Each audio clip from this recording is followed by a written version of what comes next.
Hello and welcome to Movie Theater Time Machine, where we like to keep things real to real. We got it in one. Yeah, I know. All right. Crazy this time. Yay! We are continuing with our Stephen King month. Indeed. And we are going to be talking about the film Misery. I hear it loves company. Yeah. Or it could be Frustrated Incorporated. I was about to say that. There was, I remember... Soul Asylum. Is Soul Asylum. I mainly remember the Weird Al version of it. Yeah. It's about TV, surprisingly enough.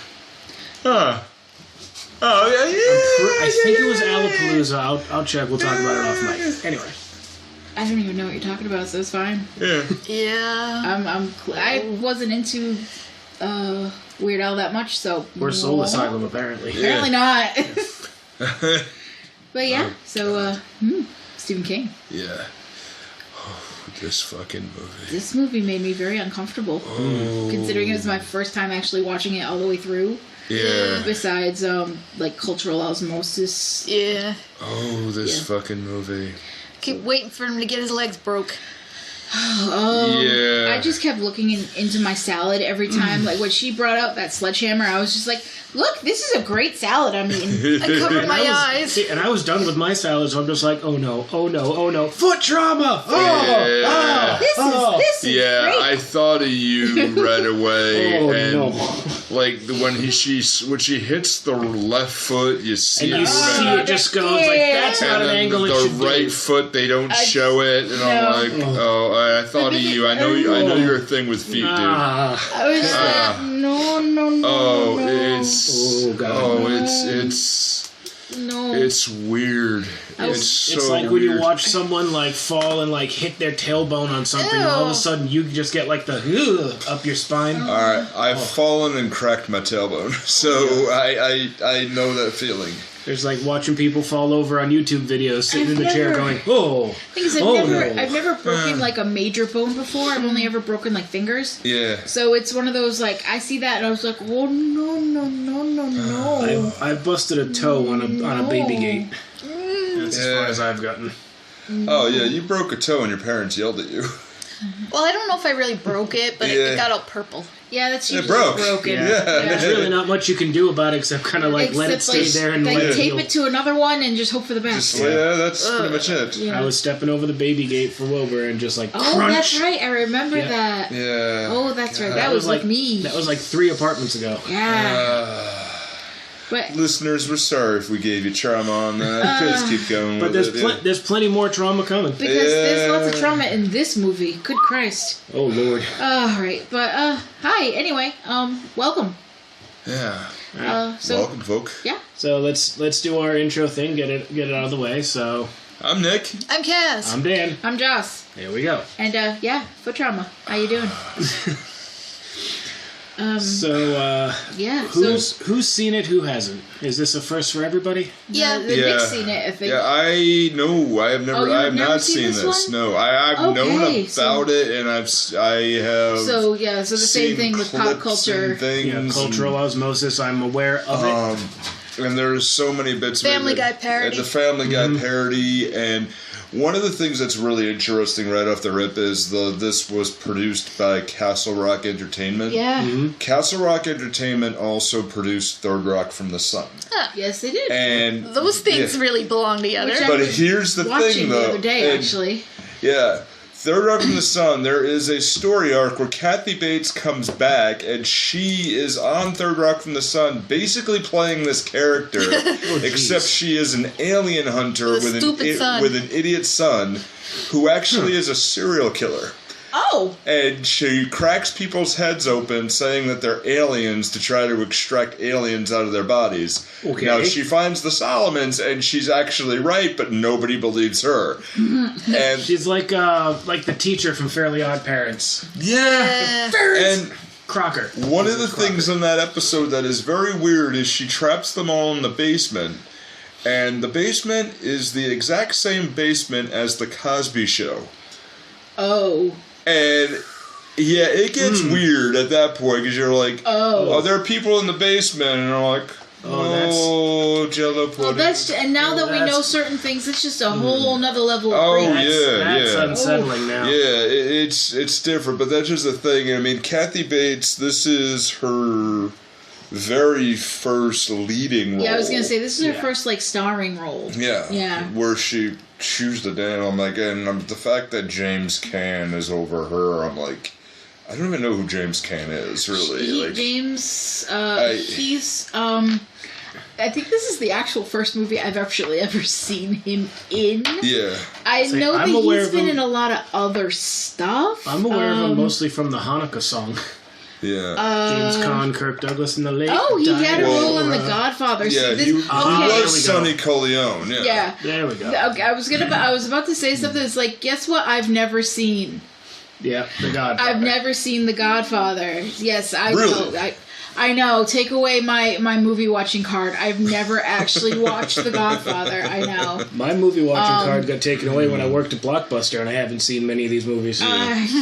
I have seen a shit ton of movies, and I've never watched The Godfather. I have not. Well, you've been on the show for 3 years. I know, right? I don't particularly like mobster movies. They've never really been in my watching circle. I've never enjoyed them. Yeah.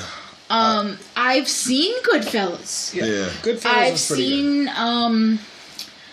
I've seen a lot of other ones, but it's never. Maybe it's just me, and I think they're overrated. I don't know. I've seen 45 minutes worth of Scarface. I've seen Scarface. I never. Yeah, it's not good. It's not. It's The Godfather. Maybe it's just me, and I could just be me being pretentious a little bit, but I just feel that they're a little overrated. I am in the same boat as you. I love The Godfather, but it is very... I know we're talking about a different movie, listeners, but just bear with me for a moment. No, we do this. But, yeah, we do this. But The Godfather, to me, is tied to very good memories of watching this with my grandmother on Christmas Day. Fair. And, you know, says Christmas like like toll booth shooting. Yeah, and that toll booth shooting scene for years, obviously last year we didn't do it, but we're sitting there watching it, and the toll booth scene, the guy gets shot up to hell, and, and then she leans over to me and goes, "Did you see that?" We're watching it on a fucking big green screen, Mary Graham. What the hell?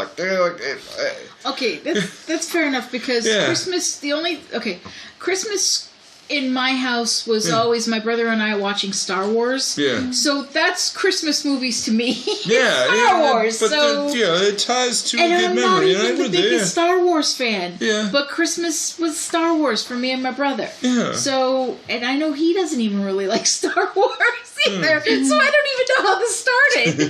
but that's what it became. So I never liked Star Wars either. Yeah. I don't mind Star Wars. I really don't. It just became a thing. We watched Star Wars on Christmas. Yeah. I have never. I understand why people like it, but to me, it's never been a thing for me. I've seen them all. Yeah. Even the new ones, I've seen them all. Don't get me started on them, but I've seen them all. I love Star Wars. Yeah. I'm one of those. He knows a lot more than I was one of those fanboys, I would say. I love the original trilogy. The prequels were fraught, but the third one was kind of alright. And then the sequels. That first sequel wasn't bad. It had potential. Then the second one came out, and they basically backed away from anything interesting from the whole goddamn series. The last fight was super cool. I don't care what you say. Fine, sure, whatever. Why can't Finn and Poe be an item? Nope. Okay, can't do that. I'm not going into that because I actually agree with you there. There you go. But you can't have the gay in Star Wars. No, but hide your gays. No gays in the Star Wars. But anyway. Regardless, we watched a different movie. Yes. Yeah. And with this, it is... Alright, and something we just want to, get right off the rip, because there's really no other place to put it. This is one of those things, it would have totally null and voided all the events of this movie? if he were to just stay at home. Jesus fucking Christ. Yeah. Don't drive what is it, a Mustang? Yeah, a 65 Mustang. Drive a Mustang in the fucking snow. Yeah. It's like you're just asking for it. Oh. And sports cars are not good in the snow. And just with that... Okay. And I texted this in our group chat. Yeah. The minute we started watching this movie. He leaves this lodge, and he's driving this Mustang. Yeah. And I'm like, okay, it's fucking snowy outside. It's not snowing when he leaves the lodge. Yeah. But it is snowy. And then I see him driving on these, like, fucking mountaintops and these cliffs and shit. And there are no guardrails. Nope. And it's snowy as fuck. And I'm like, what are you doing? Yeah, and what are you doing? Do you want to picture Jack Torrance just moving in the other direction? Yes. Like, don't go that way, pal. And I'm like... Because it's in Colorado. Great. You just want to see, like, a beetle coming up the other way. And I'm like, bro, seriously, what are you doing? What are you doing? Yeah. What the... Really? Yeah. And I'm literally just like... Yeah. And at that point, when it starts to snow... I literally I sat back and I'm like, whatever happens to this dude is his own fucking fault at this point. Yeah. I literally just gave up. From the word go, she's just like, no, fuck him. I'm like, fuck this guy. Whatever happens to him is his own fault at this point. And just with that, as you see, it would be better staying at home. So let's get into our sponsor with Adam and Eve. Woo! That's one hell of a segue. Adam and Eve says the best part of staying at home is playing at home. Take advantage of the downtime and choose almost any one item at 50% off. Let's break from this for a moment. I know we're getting close and we're getting the vaccines and it's getting a rollout. That's great. Get the vaccine when you can, but come on. We still need to stay at home. And fuck. That's optional. So we take advantage of anyone downtime and choose any one item at 50% off. When you do, you'll have 10 boredom-busting gifts such as 6 spicy movies, a 3-piece bonus kit, and free shipping delivered discreetly right to your door. Pants optional. And discreet. Discreet. And it is discreet packaging. We ordered not that long ago, and it's like, it's not one of those, it doesn't just say like dildo on the side of the box or anything. It is actually discreet. So use the code MTTM, that's MTTM at checkout. There's thousands of products that make you glad you're going to stay at home. Sex toys are enjoyable at home, so it's so enjoyable as shopping for sex toys when you're at home. Go to Adam and Eve, use the offer code MTTM. Seriously, there's no other place to put that promo in this movie. How about when they have that, romantic wine dinner? Yeah, like... the look on his face is so sad. Now, Annie Wilkes had a build of a former employee of mine. And even though I no longer work at that company, I still email the head of HR, who her and I got together and got to fire her. Mm-hmm. And, and we'll just say, hey, happy anniversary, and it's going to be 10 years in April. And this woman, one day, she was just as nutty as Annie Wilkes. Oh, dear. And she's Did she make up weird fake swears? Oh, yeah. And which... is awesome with her, but there was this point where she's like, hey Nick, I'm going to be late, boss, tomorrow. I'm going to go to the hairdresser. I apologize. No problem. Come in, it's every once in a while, fine. Cool. She comes in and her hair is straight out. Did she stick her finger in an electrical socket? That's what I said. I'm looking, and one of my other employees, a guy named Ed, leans over to me. He shuts his phone off, leans over, goes, hey, boss, did she ask for the fork in the socket look? I'm like, yeah, I think she did, Ed. Was her name Angelica? Oh wait, no, you're thinking Cynthia, her doll. Oh, Cynthia was with the. The Cynthia. It was like the Cynthia doll look, and I'm like, oh god, and everyone just passed by her like, oh shit, like it. It was a fashion choice. There's a lot, and she had these things where she would start talking very calmly, and all of a sudden creep up, and then go down, and I'm very sorry I rose my voice there, boss. I'm like. Okay. And I could relate to the looks of, James Caan, where he's like, I'm gonna die. Like, no. At several points in this movie, he's like, I'm gonna die today. I think she's going to kill me. Yeah, and just, am I gonna die? Or like when we were in Rome, Italy, and we got led to that restaurant which had awesome food. Oh, yeah. Yeah, you're like, are we gonna keep our kidneys today? Yeah. Oh, okay. Now, speaking of James Caan, I know why I know him. Hmm? He's the dad in Elf. Right. Oh. Okay. Okay. Hey. I've actually never seen Elf all the way through. No? Me neither. Yeah. It's okay. Yeah. I know nerdy people love it who love Christmas, apparently, but... I'm not a love Christmas, but I love terrible Christmas movies. Yes. Elf is a good Christmas movie. Yeah. So therefore I don't like it as much. Fair enough. Good. Yeah, I'm just not a fan of Christmas in general. That's just because of my job. Halloween, bitches. Yeah. Absolutely. Eh, Yeah. It's a holiday. Yeah. I don't like it. I think if things clear up, you need to come with us to Salem. I've been to Salem. On Halloween? Yeah. I've never been to Salem once. Okay. It's fun on Halloween. Yeah, it's really fun on Halloween, dude. I'm assuming My grandfather died on October 30th. Fair enough. Fair. And my grandmother died on November 1st. Yeah. So It's like we around- like high five. Yeah. High five. Trauma! Yeah. Yay! Yeah. Yeah. Oh, boy. Like, Yeah. It's like, so, let me back in here. And you're right, like, with the thing with the car and the Colorado thing. And it's just like, where he's going through a blizzard. It's You like, dumb okay, shit. turn around, and you see, like, the beautiful part of this movie is, like, when it's standard, like with Rob Reiner movies, is he takes his time to show you what you're supposed to pay attention to. Right. Like, you just look at things and just camera pan slowly on the sign that says 13 miles where it's zigzag road. He's really good at that. He's good at that in most of his films. Yeah. Yeah. Yeah. I mean, he is a really good director, and I mean, he's a better filmmaker than an actor. I'm actually really surprised that he doesn't even have a little cameo in this, because he likes to do that in some of his films.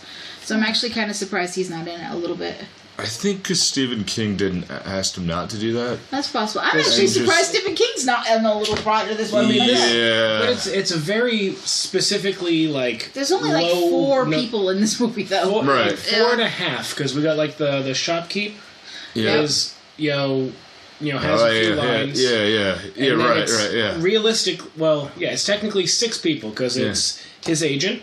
Yep, who is played by Lauren Bacall. Lauren Bacall. It's his agent, him, Kathy Bates, the sheriff. Sheriff is his played wife, by Richard Farnsworth. And the shopkeeper. I believe his wife is played by Frances Sternhagen. Mm-hmm. Yeah. And that's basically everybody that matters at all in this movie. I want to say one thing, though. There is one more character in this movie that I personally believe is a character, even though they don't actually have a body. Is Misery herself. Misery Chastain. Misery Chastain is a character. That's a good point. I believe. Misery the pig is also a character. Oh, right? Yeah. Okay, what happens to that pig? Bacon. Yeah. Oh. By the way, the pig's name is actually Misery. Yep. Yeah. Oh. Yeah. Yeah. That's right. The credits said Misery as herself. Yeah. The pig's name. Yeah. She was a pig all along. I do want to say that Misery Chastain is actually a character, because she is brought up good point. so much in this movie. Yeah. Her life is actually, to me anyway, a big part of this movie. So I want to say that she herself. Yeah, is a you're character. right. Yeah. I want to know why Paul decided on the name Misery. Probably because without knowing that this would happen to him because of her. I don't know. And the thing is, I want to say that this is actually kind of weird too, because this movie came out in 1990, and he's been writing these books for a long time. There's like 8 of these novels at this point. Yeah, so you figure 20 to 30 years. Yeah, it's more like 15-ish or so. Yeah, he's been writing these books since the 70s, and these are romance novels. These are Victorian romance novels. Yeah. So for a guy to be writing Victorian romance novels. Yeah, you should. Is very odd. It's impressive. For the time period. You'd think you'd have a lady's pen name. Right. Yeah. So this is actually just very odd in general. Yeah. Because you don't really hear about that. Now you do. I mean, Nicholas Sparks was one of the biggest, names in romance novels, but that didn't really start, popping until the late 90s, early 2000s. Yeah. Before that, can you name one male romance novelist that you can think of? Because I can't. I worked in a bookstore. No. Yeah. You could name many females. Danielle Steele. Yeah. That's the only one I can remember. There's many more. Yeah. But so this right there is already Whoever kind the of... hell had Fabio on the cover all the time. Fabio is actually on many covers. Yeah. It made no difference what author it was. He was just on the cover. Yeah. Okay. Yeah, no, he was just a cover model. Yeah. But no, it's just one of those things where it's like it already right there is kind of odd. Yeah. To have a male romance novelist. And I don't mean that in any bad way. It's just it wasn't very out there. Yeah. So it was just one of those things that jumped out at me at the beginning too. So I can understand why he wanted to kill off Misery. At the same time, I can't help but think, geez, Paul, way to complain about being successful. Yeah, right. It's one of those things. This is going to be my whole don't life. bite the hair that feeds you. Really. This is going to be my whole life. Well, we should be so lucky. Yeah, right. It's the thing, though. Like, it's every writer, at least in most fictional writers that are in TV and movies and such. Yeah. It seems that they all get into the same thing where they get into this rut. Right. Where they want to branch out. Yeah. They want to start getting known for other things. It happens in, if you've ever seen the movie Romancing the Stone. I don't know what that is, but how do you romance a stone? It's quietly in the dark and away from the camera. Oh my god, is that like one of them jade eggs? No. Oh god. Oh god, goop. It's another movie about a romance novelist who she always writes about this one particular character, and then that character ends up coming to life for her. But in the secondary movie, because there is a sequel to that movie, don't ask me why. Jewel of the Nile. In Jewel of the Nile, she wants to branch out. Yeah. So she wants to go into a different direction with her writing. And that seems to happen in a lot of fictional writers in books like this. To be fair, I got kind of sick of painting ornaments, even though those were my best sellers. But it's one of those things where you've done the same things for so often, you want to branch out after a while. Yeah. And this character, while being wildly successful for him, he's tired of it. Yeah. And instead of going on a hiatus, he's decided to end the character. Right. So he kills her. Yeah, she slips away in childbirth, apparently, in the last chapter. Fantasy casting thing. Oh, come on now. Okay. What if this happened to Sir Arthur Conan Doyle for killing off Sherlock? Oh, jeez. The old-timey version of this plot. Yeah. Yeah. Because he killed off Sherlock, and then people were pissed. Well, that's just it. It's like people were pissed off. But that's just it. But in this particular one, nobody knows that she's been killed off yet. Yeah. Right. Yeah. So he went off. The only one who knows that she's dead is his publicist. Yeah. Yeah. The book hasn't been released as of yet. But does it? I don't remember if they actually said it was newly released or anything. Yeah, because she went to go get the newly released book. Yeah, because it had just come out. I was confused about what manuscript was untitled. The manuscript was his new book that is going in a completely different direction. His non-misery. The last Misery book hadn't been released yet. When she went to go get it, that was the brand new release. Right. So, I thought she had read the thing in the folio.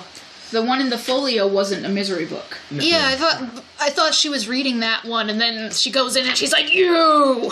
She was reading it. She was reading it, but she hadn't finished it yet. She was going slowly with it because she wasn't really into it as much. But then she got the new release of the last Misery book, Yeah. And she started reading that instead because, it's a misery book. She loves the misery books. Yeah. And then she finished that, and when she found out Misery was dead, that's when she really lost it. But we're getting ahead of ourselves. And I think it's interesting. I mean, I'll save it. We'll work here, but I don't want to jump ahead anymore. Yeah. But yeah, so we get a little like flashback to where he's having after he's driving on this road, this snowy road, because he's stupid. Yeah. He dumb. Yeah. Don't drive a sports car in the snow. It's not gonna work out for you. So he's driving on this snowy ass road, and guess what happens when you drive on a snowy ass road in a freaking Stephen King movie? What turns into a blizzard. In a Stephen King movie, in a fucking old... Slow the fuck down. Yeah. In an old freaking Mustang. You fucking drive off the road. Yeah, if you go slow, you might be able to pull it off. But yeah, sports cars are not designed for any kind of traction, really. No. You should have drove Christine. She would have known better. Yeah, she would. Yeah. She would have been like, no. She just First off, she wouldn't have started. She's like, you know what? No, we're not doing this. She would have been like, it's warm here and I like it. Yeah.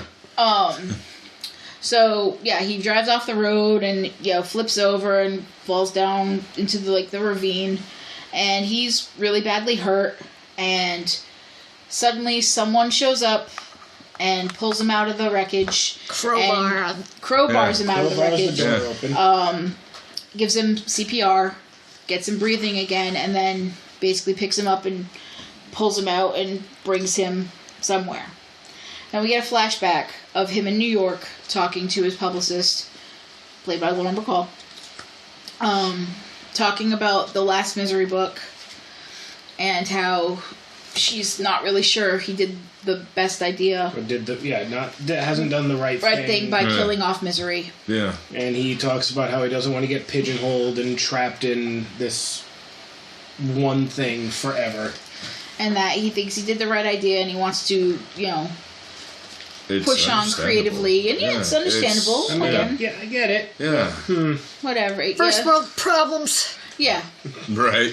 And that, so he's just, talking about that and that he was going to go start his new book where he goes to write, which apparently is this same place every time out in Colorado.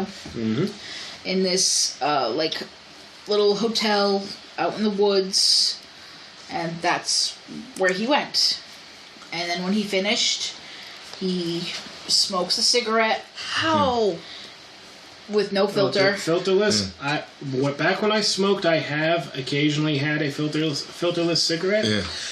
They're awful. Yeah, they are. I don't know how anyone can do it. I thought they were like Pringles or Lay's. Once you pop, you just don't stop. Yeah. I didn't think you could smoke like one cigarette. Yeah, my grandfather used to do that towards the end before he had to stop smoking completely. He used to turn the cigarette around and then light the filter end. Ugh. Why not just cut the smells filter so off? bad. Yeah. Oh, God, no. I just do it because it's like, it doesn't do the effect. And but it smells horrible. Yeah. Oh, yeah. Oh, yeah. It's lighting the filter. That's one of the things I could never get over. If you ever smoke a cigarette and you put it out in an ashtray that's filled with the filters, and you burn a filter, and you burn a filter, oh my God, the smell is so bad. I can't even describe. I know exactly what you mean. Yeah, it's so bad. We used to sit around the dining room table and just, fill ashtrays until 2, 3, 4 in the morning. Yeah. From years and years and years ago. Jesus. Yeah, it's a long time I can't even picture you just smoking, and I worked with you when you were smoking. Yeah. I can't even see it anymore. It's been for him, it's been 12, 13 years. Yeah, for me, it's been slightly less. 12, 11 for me. Yeah. So, I don't even know to answer Kaz's question, I don't even know how he did it because I couldn't pick up a cigarette right now, light it and smoke it and not be nauseous and ill. Yeah. So I really don't know how he did it. But he lights a unfiltered cigarette, smokes it, and then drinks a glass of champagne. Yeah. And then takes this novel and is supposed to drive back to New York from Colorado. Why? I don't know. I mean, it's a good thing he smokes that one cigarette because that becomes important later, coincidentally. But I don't know. I don't know either. Seriously. There's a lot of setups in this. I noticed that there's small Goddamn things. penguin. I knew that penguin was going to bite him in the ass. Yeah, well, that was... Okay, funnily enough... Yeah. Recently, they just did the remake of The Stand. That came out on... Is there a penguin in it? Yeah, well, something similar to it, actually. On CBS All Access, which is now Paramount Plus. And in The Stand, there is a episode where somebody breaks into somebody else's house and accidentally knocks over a chessboard. Yeah. And he puts... Well, that's kind of obvious. Well, no, he puts everything back except for one piece is turned the wrong way. The knight is I was thinking it was in mid-game, so there would be no way you could fix that. No, it's just that one piece is turned the wrong way. And that one piece basically kind of gives it away. Apparently, although, I mean, it seems kind of unrealistic, my grandma was like that. Because... Remember when one of my relatives snuck in her house because looking for photos? And the coffee cup was moved. For their surprise anniversary thing. Yes. I had a teacher who was like that too. All about and then they moved something and she was like, who was in my house? Yeah. I had a teacher who was like that. Who the hell was in my house? Oh, yeah. I don't know how that ends. I remember there being like a slideshow of, this is your 50th anniversary slideshow, but I don't know how they got out of that whole who was in my house thing without admitting it. I think she flat out told him. Oh. It was your Christine. I just remember when we worked together, one of the other supervisors was very anal about where stuff went on his desk. Mike. Yeah.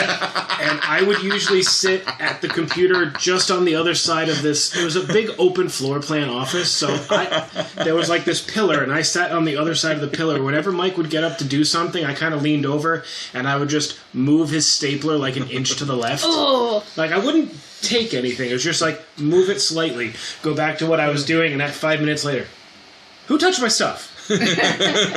Somebody touched my stuff.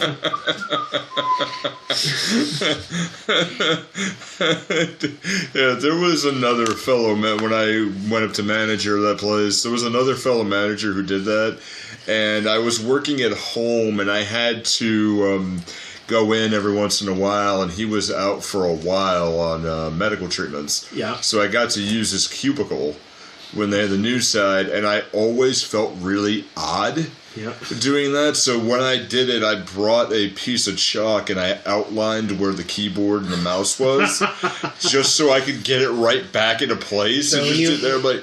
And I'm like, dude, Rudy, I know you're listening, dude. I am so sorry that I did that, but it helped you, bro. His desk is just a crime scene. It's like, why is everything got a chalk outline? That's exactly what it is. Like, what the hell? What'd you do? It's like, did you kill my mouse? What happened? Like, what happened? He was really good sense of humor, but I'm like, I know you're organized. I didn't want to screw you up, and he laughed like hell. He's like, I appreciate that. But you know what's really sad? If someone went into my office, I would be able to tell if somebody moved something. Yeah. I really would. Because all my stuff is in exactly the same place. So if somebody went in and moved something, I would be able to tell. Yeah. Don't do that. No, tell to Larry. Don't do that. That's even worse. Oh my god, that's even worse. Don't even do that. No, because he's going to be gone all week. Oh no, he's going to be gone all week. I'm going to have to stop pranks. And crap. Yeah, and and it seems natural that Annie would notice this because but that's later. Yeah, but that is again. We're jumping ahead.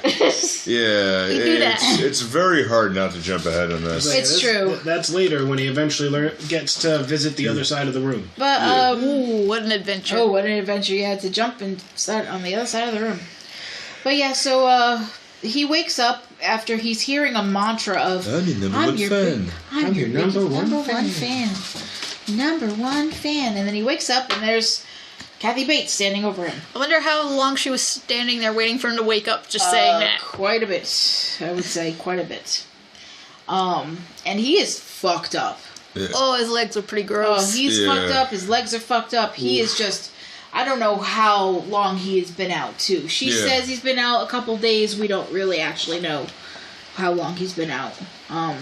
We don't actually get a real time frame as to how long he's been out. Because it's like winter the whole time. It's winter and it changes into spring. So he's been there months. I would say, and it's also, well, I mean, it's winter the whole time. It's like, well, I mean, that's the majority of Colorado's, like, seasons. It's winter, road construction.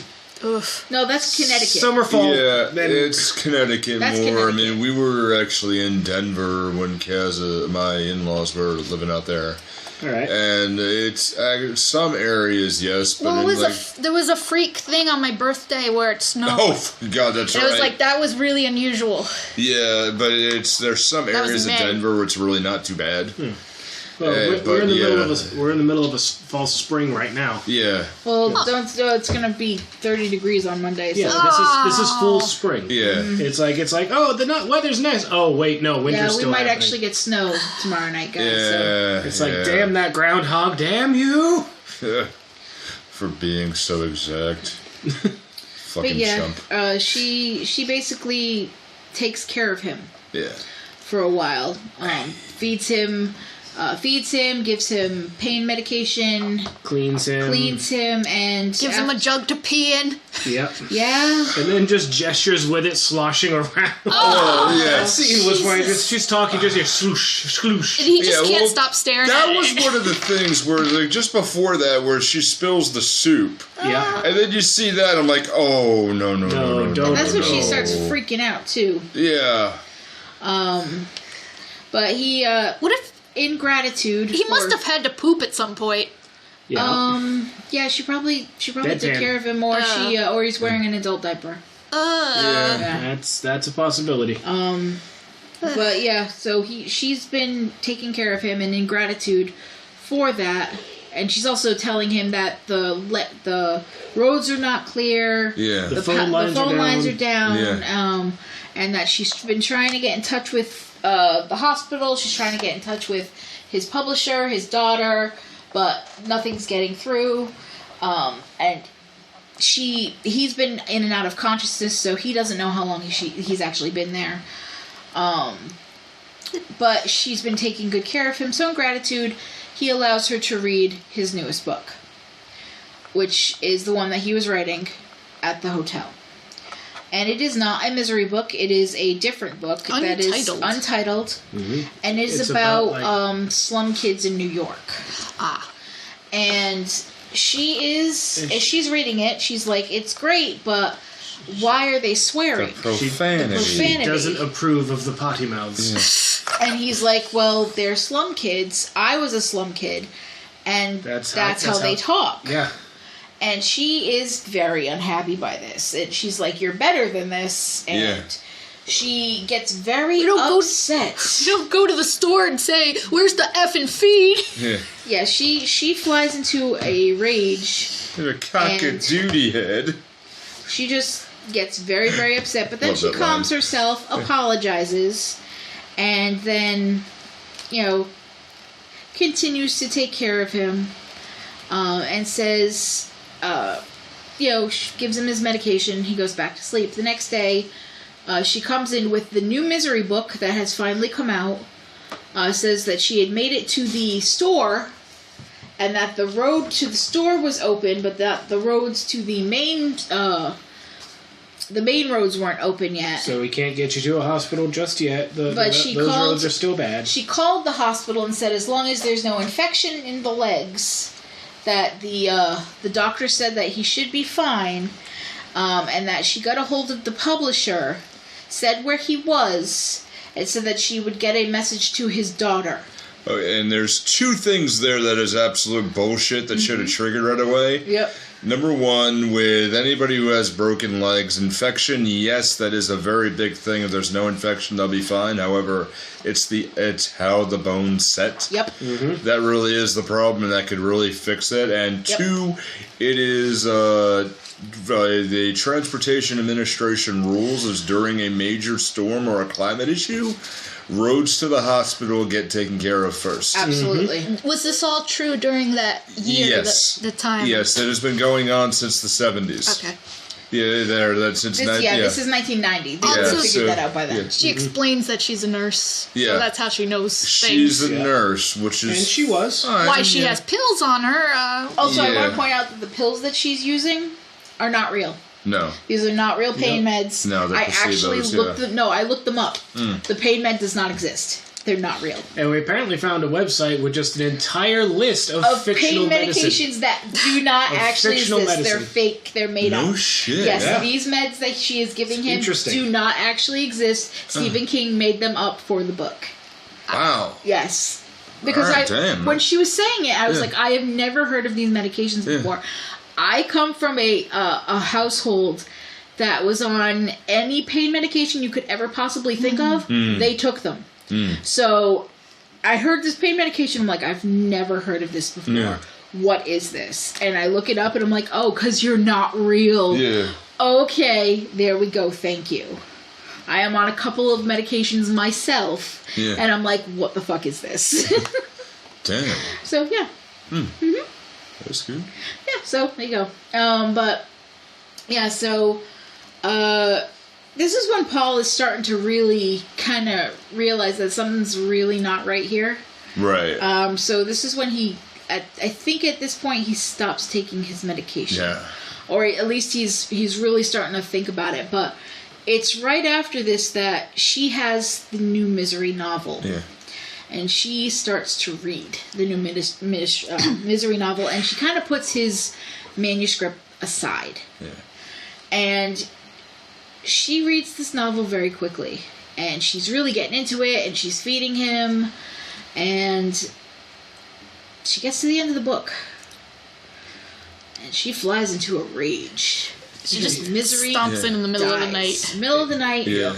She stomps in, and she is pissed because Misery dies, and Calls him a murderer. And How dare she's you? obviously unstable. I mean, this is kind of where it made me question about, did she read the book already, or what actually happened, or anything, because, like, it seemed to be that it was staged a little bit, like she's planning for it, because why else would she kidnap Paul?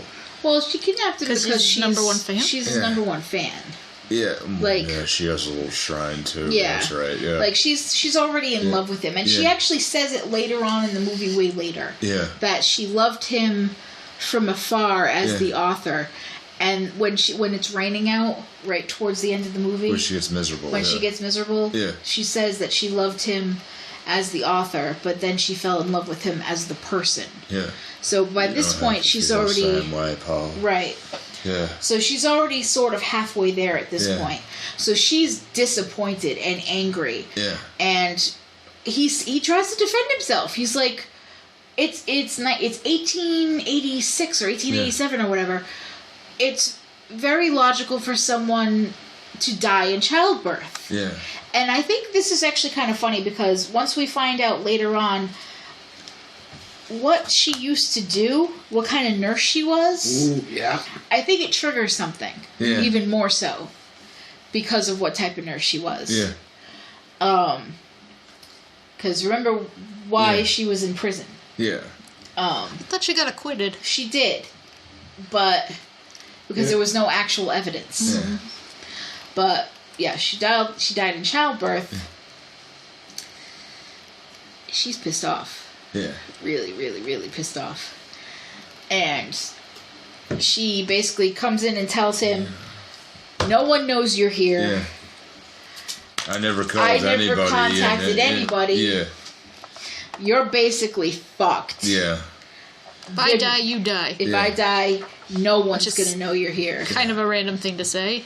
Like, are you anticipating being dead? But it's more of a, if anything ever happens to me, you're screwed. Yeah. What's he gonna do? Yeah, Run her well, over in a She's wheelchair? basically anticipating Stockholm syndrome. Yeah. which- Basically, you Yeah. have to rely on Yeah. me because otherwise you're gonna die. Yeah. Because you can't Yeah. take care of yourself. I'm your only outlet here, Yeah. and you're half a man. Pretty much. Jeez. Huh. So, yeah, so the next day, she comes in and she apologizes. And she's like, "Oh, I talked to God, and he told me what to do." And she comes in with a barbecue. We need to get rid of that cock-a-doodie manuscript. And she pulls the manuscript out of... Cock-a-doodie. Lord. She pulls the manuscript out of the leather case it's in. She puts it on the barbecue, and she's like, we just gotta light it on fire. And Your mind will never be clear. He tries to talk her out of it, saying, "Oh, well, no, I have like copies of it, and so it's already out there." So, and she's just staring at him the whole time. He keeps trying to clarify and say, "Oh, I mean, it doesn't really matter." And she's like, "No, bullshit." And this was one of the scenes that would have been so damn interesting if this was a silent film. Yeah. Because, you could see, really the look in his eyes of, oh, shit, she called me out. Where she's like, no, you've done this in all your novels. You only had one copy, and now you're superstitious, so you don't do this. Yeah, you said this on, I forget what show she said he was on. Yeah. But you said Johnny Carson or something. Something like that. Yeah. And he was like, he was basically like, fuck. She called my bluff. Yeah, but he didn't say anything. It was just, he barely even moved. He was just looking at his eyes and oh crap. But that's what you call a really good actor. Yeah, because he's like, he really looked at her like, oh shit, she called me out. Yeah, out of nearly 220 something or whatever the hell we are in this, and over 300 things we've done for Movie Theater We're Time on episode 216. Okay, so almost 220. My favorite type of acting is acting that's not even spoken. Right. Yep. Where there's no dialogue. Oh, God, this is great. It's really good acting. Yeah. It's the best kind of acting because you don't have to say anything. It's just a look. And a look can say so much. Yeah, I mean, he nailed it. Absolutely. And there's a lot of that in this movie, though. Yeah. It's a lot of James Caan looking a certain way. You can read so much on his face, And Bates, too. Oh, absolutely. Yeah, and she's that way. They're both so good, and it's just so much unsaid dialogue between the two of them in this entire movie is great. Even to Buster. Yeah. The look on Buster's face so much. So good. I was so upset later on. I'm so upset. Yeah, we haven't mentioned the sheriff. Yeah. Oh, I love Buster. Yeah. We'll mention Buster in a little bit. Yeah. Buster and his wife interact with each other the way me and Joss do. Yeah. Spice. Yeah. There's that spice again. Here, you're in the car. You're my deputy. Oh, that was so funny. He's just feeling up his leg. You're my deputy, Virginia. You're not my wife. Why not? Can be both. Still, I love it where he's reading in the book in bed, and she's just looking like. And we have this joke at work with one of the secretaries, a woman named Betty, and it's I have this thing some people you meet in life where you look at them and then in the back of your head you're thinking, oh damn it, they're breathing. And I told her that we started laughing, and every once in a while somebody walked by and I go look at her and go, oh damn it, and Virginia just looks at him and goes, the hell are you talking about? Damn it, you're breathing still? Okay. Damn it, he's still alive. Yeah. Well, can you just shut up for 5 minutes, Carol? But Buster, he's so good. Well, I love Buster because, so while all of this is going on, his James Caan publisher is calling because he never showed up. Yeah. Time has passed. He should have been in New York by now. He never shows up. Yeah. So she's worried because he's never done this. Sorry, losing my voice. It's not like him. He has a pattern. He's always been. Well, he has set patterns that obviously has gotten him in trouble. That got him into serious trouble. Yeah, because he's so predictable. Somebody rabbit has found him. Right. Yeah. So she calls the sheriff's office, and the sheriff is at first like, Yeah. Yeah, right, we'll check. We'll do it. Yeah. But then he really starts to think about it, and he's like, well, okay.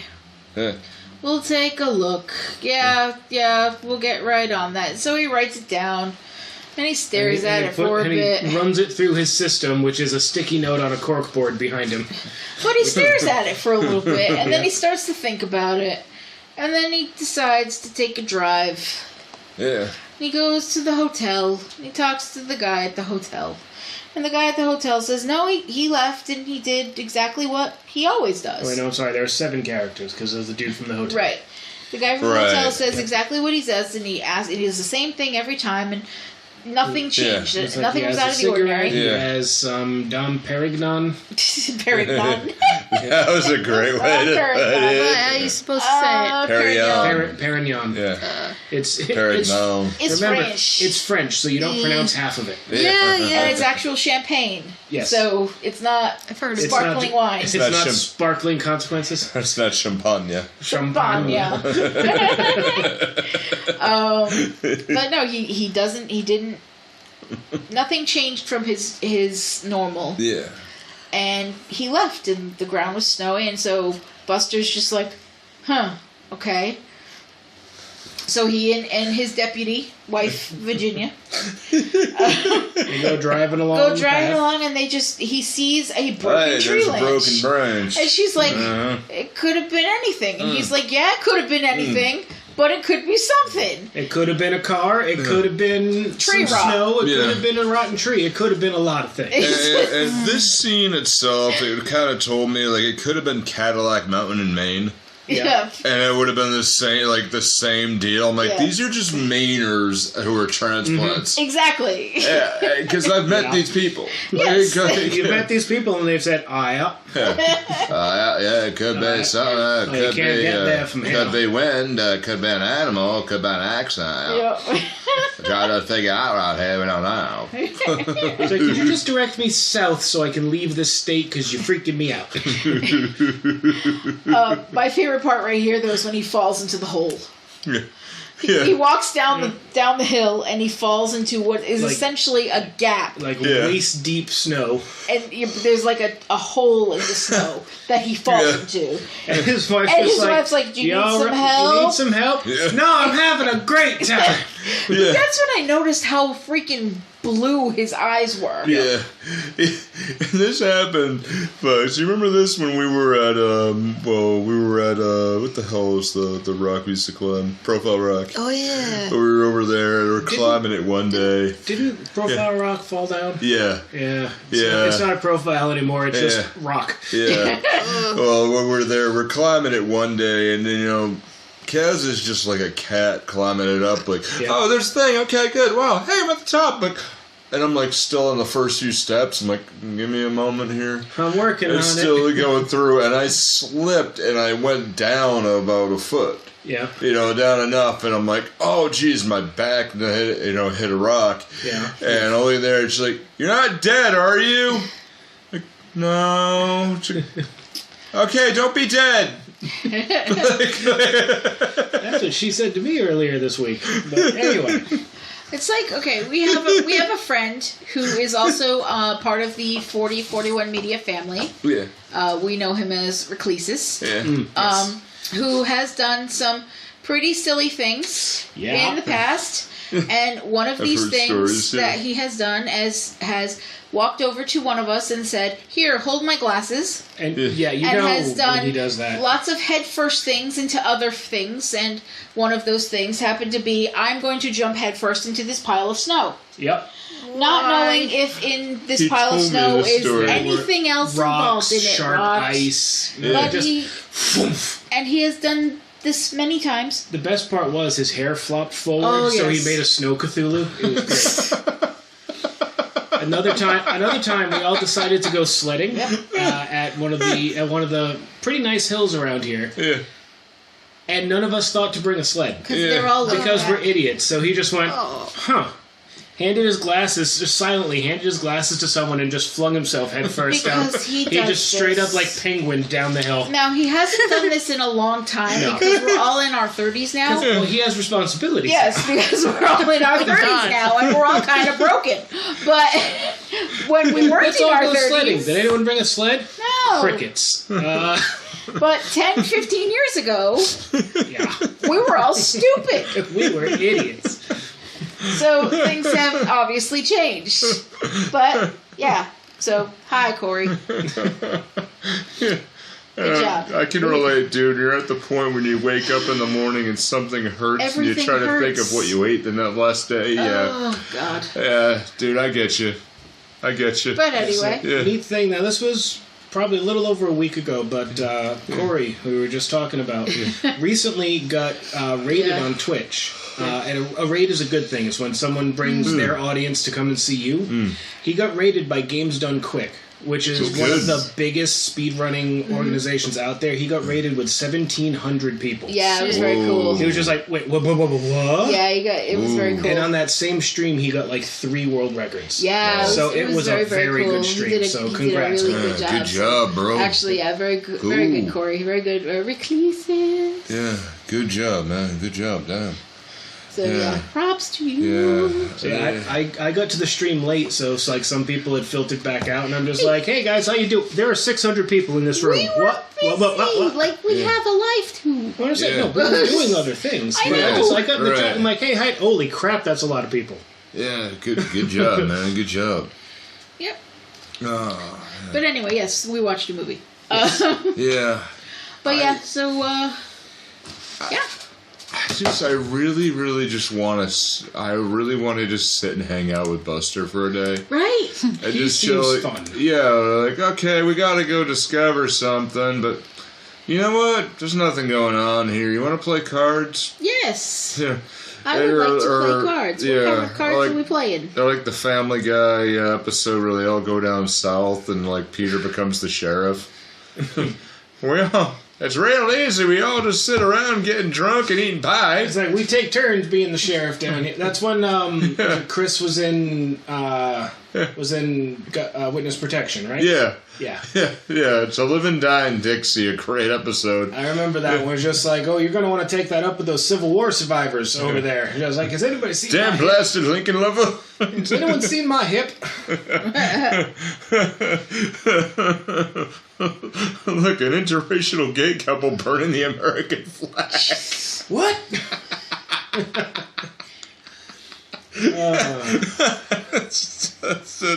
That's when that show was good. Yeah. Ah, man.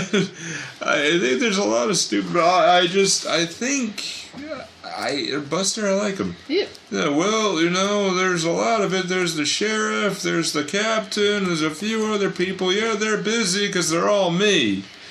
Well, all right, what can I do for you? Right. Call anytime, don't worry. Mm-hmm. Oh, man, but he's just...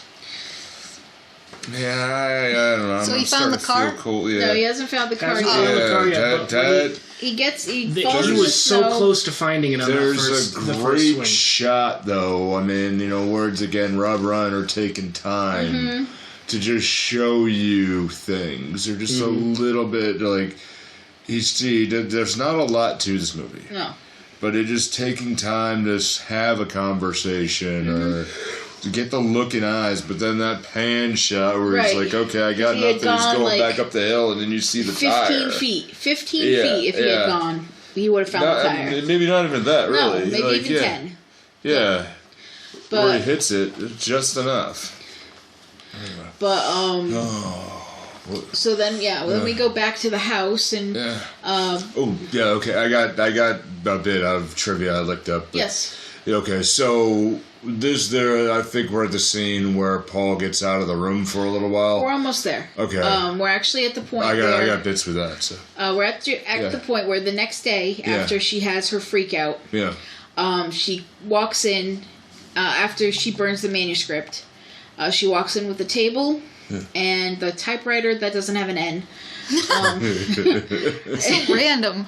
Yes, the typewriter with no N and the, basically the wheelchair, and she basically goes, here's what I got for you. I got you this wheelchair and the typewriter with no N and all this expensive paper, and you're gonna write your new novel. You're gonna write the sequel to Why Misery Isn't Dead. Why Misery Isn't Dead. And he's like, The Return of Misery. He's like, but what? Yeah.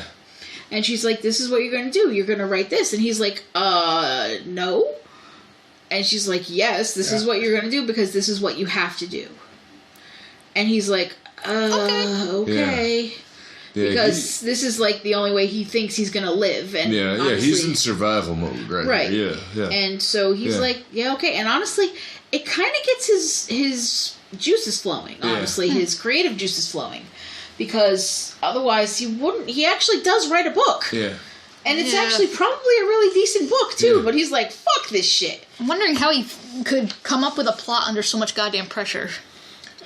Based on what I heard from the very beginning of it, it doesn't sound like a very good plot. But it's starring Misery, so she's happy with it. The plot that he comes up with, as convoluted as it is, it makes sense for romance novels. I only expect it to be your best work ever. Honestly, and she comes up with a valid point later on, and I'll explain what I mean.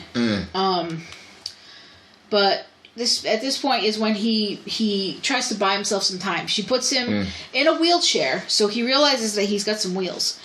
And she puts a piece of paper, and he's like, "Oh, you got the wrong paper." Yeah, because it's like, this is the smudge paper. And she's like, what are you talking about? It's good paper. It's the most expensive. How could it be? It can't smudge. It's the most expensive. And he's like, look, I'll show you. And he types smudge. And then he puts his finger on and he runs it over. And he's like, look, it smudges. And she does it herself. She's like, so it does. So he wasn't making it up. Yeah. But she's insulted. Yeah. Because it's... I do everything for you. Mr. Man. Yeah. But she's pissed off. She's insulted. I'll go get your cock-a-doodie paper. And so she grabs the paper and she storms out of the house. And this is when he gets the idea to get out. Yeah. And... Because he saw the bobby pin on the floor. Yeah. Yep. Yeah, he got it. And this is when he decides that he's going to break out of the room. Yeah. Yeah, there is a good line where it's Peggy, come on, you wrote about this. Why don't you just do it? You can do this. Yeah, come on, man. And it's funny because I'm looking at this going, you usually need, when you are trying to pick a lock like that, you need two things. You need... Thank you, Fallout games. Yeah. You need the straight... You need the straight part along with the twisty part. Yeah. And a screwdriver in there. Because that type of lock isn't a skeleton key. No. If it was a skeleton key, that right there, you could get away with it. But that type of lock is not a skeleton key. So you need the straight part along with the twisty part. So I don't know how he managed to do that. That's called the trick of the movies. Movie man. I wonder if it's possible. To how to pick a lock? To use a bobby pin.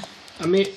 I was saying I think it has something to do with like it's an older lock, like a more modern lock, like your standard door locks now. Right. Yeah. Probably couldn't do it, but that was definitely an old styled lock.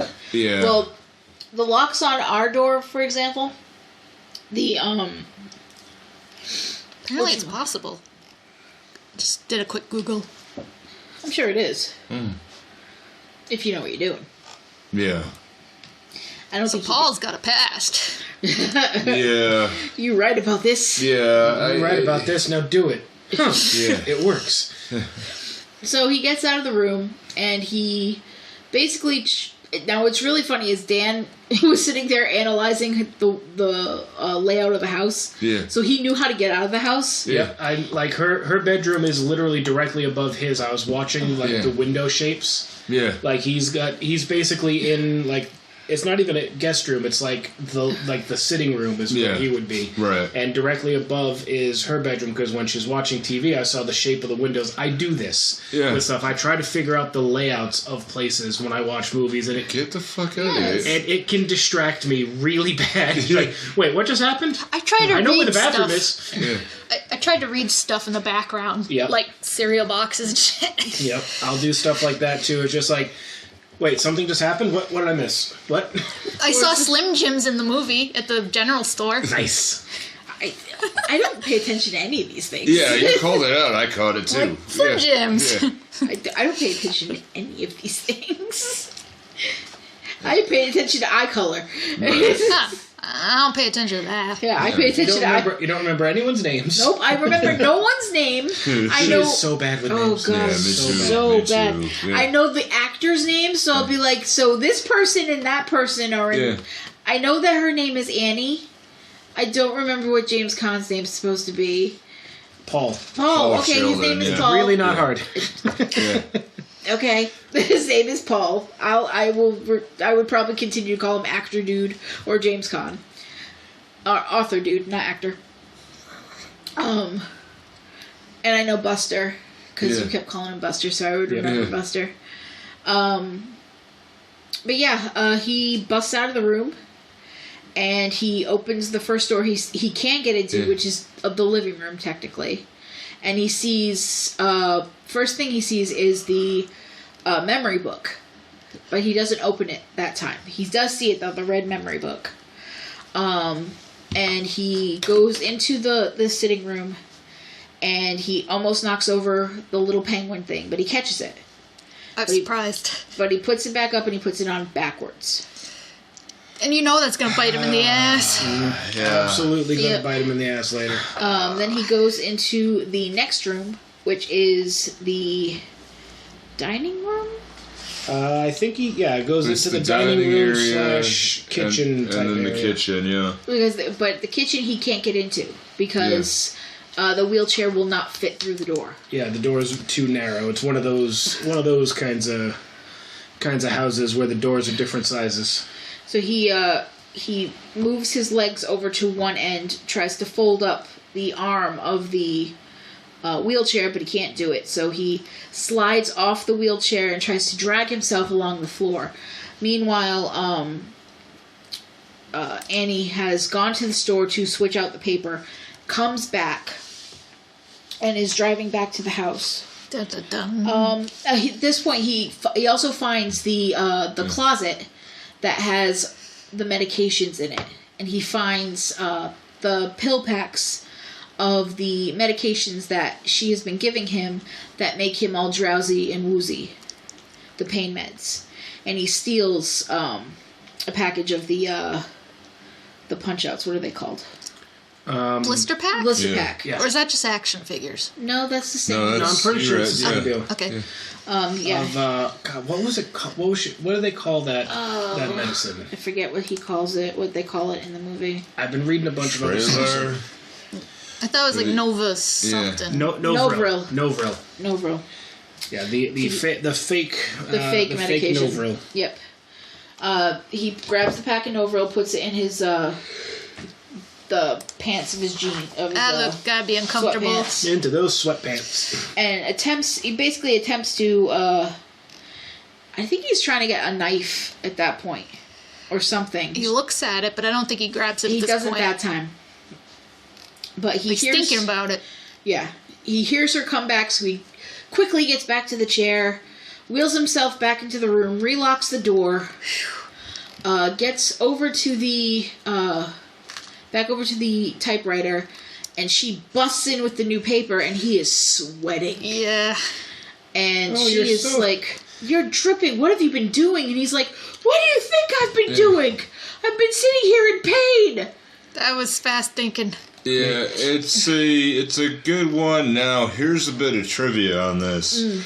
That scene where he's rushing back and she's coming from the car was filmed in real time. Was it? Oh, wow. So while they're doing that, and you see he had all the perfect setups, and this is Rob Reiner does this when he wants to push the tension up, is to film it at the same time, but also do it so when you see that trek he takes, that's all real. That's cool. That's all real, and I saw them like, whoa, that's like cool. That. Damn. That builds up the realism. I like that. Especially where she drops that paper and has to pick it up. Yeah. And that to me, oh my god, like that's very cool. yeah, that made my heart drop a little bit. It was. I mean, that was like easily one of the most tense scenes in the whole movie. And the whole thing's just leading up to, like, she's not dumb. She that she's psychotic, but she's not dumb. Yeah, she's figured it out from the word go. But she is just so smitten with him that she's like that. She knows he can't get out. So even if he's getting around her house. What's he gonna do? Right. Yeah. I mean, you're not gonna drive. You're not gonna get down that snowy, slushy road in a wheelchair. No. She has no working phone. Yeah. Yeah. Oh She yeah. pulled the guts out of it. She doesn't. Yeah, she has no working phone. You think she did that just when he showed up, or did she just have a fake phone for fun? Good question. I don't know. I don't know. He's just like, you crazy bitch. She might have a working phone upstairs. He can't get to it. Yeah, good luck getting up there. It's like, what can he do? Really? He can't get to her. If upstairs at night, he can't get to her. He's not going to attempt to get out of the room while she's up and walking about. He has no weapon to get against her. She basically has the upper hand, no matter what. Yeah. What can he do? So yeah, if she's not home and he wants to get around, if she sees something that's out of place, or if he gets a weapon, all she has to do is walk in with a needle. Yep, and out he goes, way faster than it should. Though I would say this though, because that's not how medication works. No. It takes 20 to 30 minutes for it to get into your system and bloodstream before it even takes effect. Mm-hmm. Depends on what's in your system, though. If it's heroin or something like that, that'll actually be a lot faster. Yeah, it depends on what's in your system already, though, because I've had that where I've been knocked out for surgeries. True. Yeah, I was thinking of surgery, but they already have the IV needle in you for a while, yeah, right? Because that's a direct line. Right, but your system is being pumped with saline. Right. So you're cleared out, and whatever goes in there, boom, hits you right away. Well, even when I was in the hospital and I had the IV and I had the saline going, even when they were pumping me full of like morphine and things like that, even they told me it's going to take 20 to 30 minutes for it to actually fully get through my system. So with just a shot in the arm, it's still going to take much longer. It's not going to be instantaneous. And it didn't look like she was like tapping a vein. Yeah, but But this is movie magic. It's movie physics. It doesn't necessarily coincide. No, it is definitely movie magic. Yeah, you're right. It's movie magic. But I digress. So she, he convinces her to go and get him some more medication, some more medicine, so he can actually hide the medicines that's in his sweatpants. Sweatpants, because they're just kind of hanging out there. Yep. She helps him back into bed and gives him like a little pad and pencil so he can jot down ideas. Yeah. In case you get any ideas. Oh, thanks. Yeah. And he goes to fall asleep, where he takes the medication out of his mouth again. And he basically makes a little pouch where he takes apart the caplets and pours the medication, the powder medication inside of him, into it, and then puts the empty caplets into his mouth because they're dissolvable. They're just going to dissolve into his stomach and, oh, look. Yeah, I know, gross. Yeah. But still.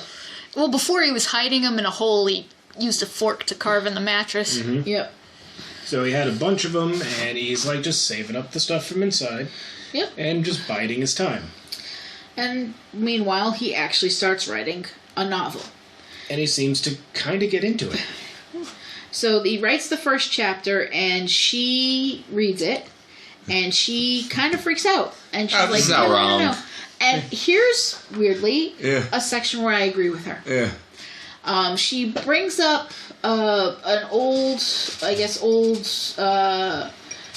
show or something that she used to go to when she was a kid of like a cartoon or a something or other where cliffhangers. Yeah. Cereals. Yeah. I want to know how old is she that she remembers cereals being a thing. I don't know.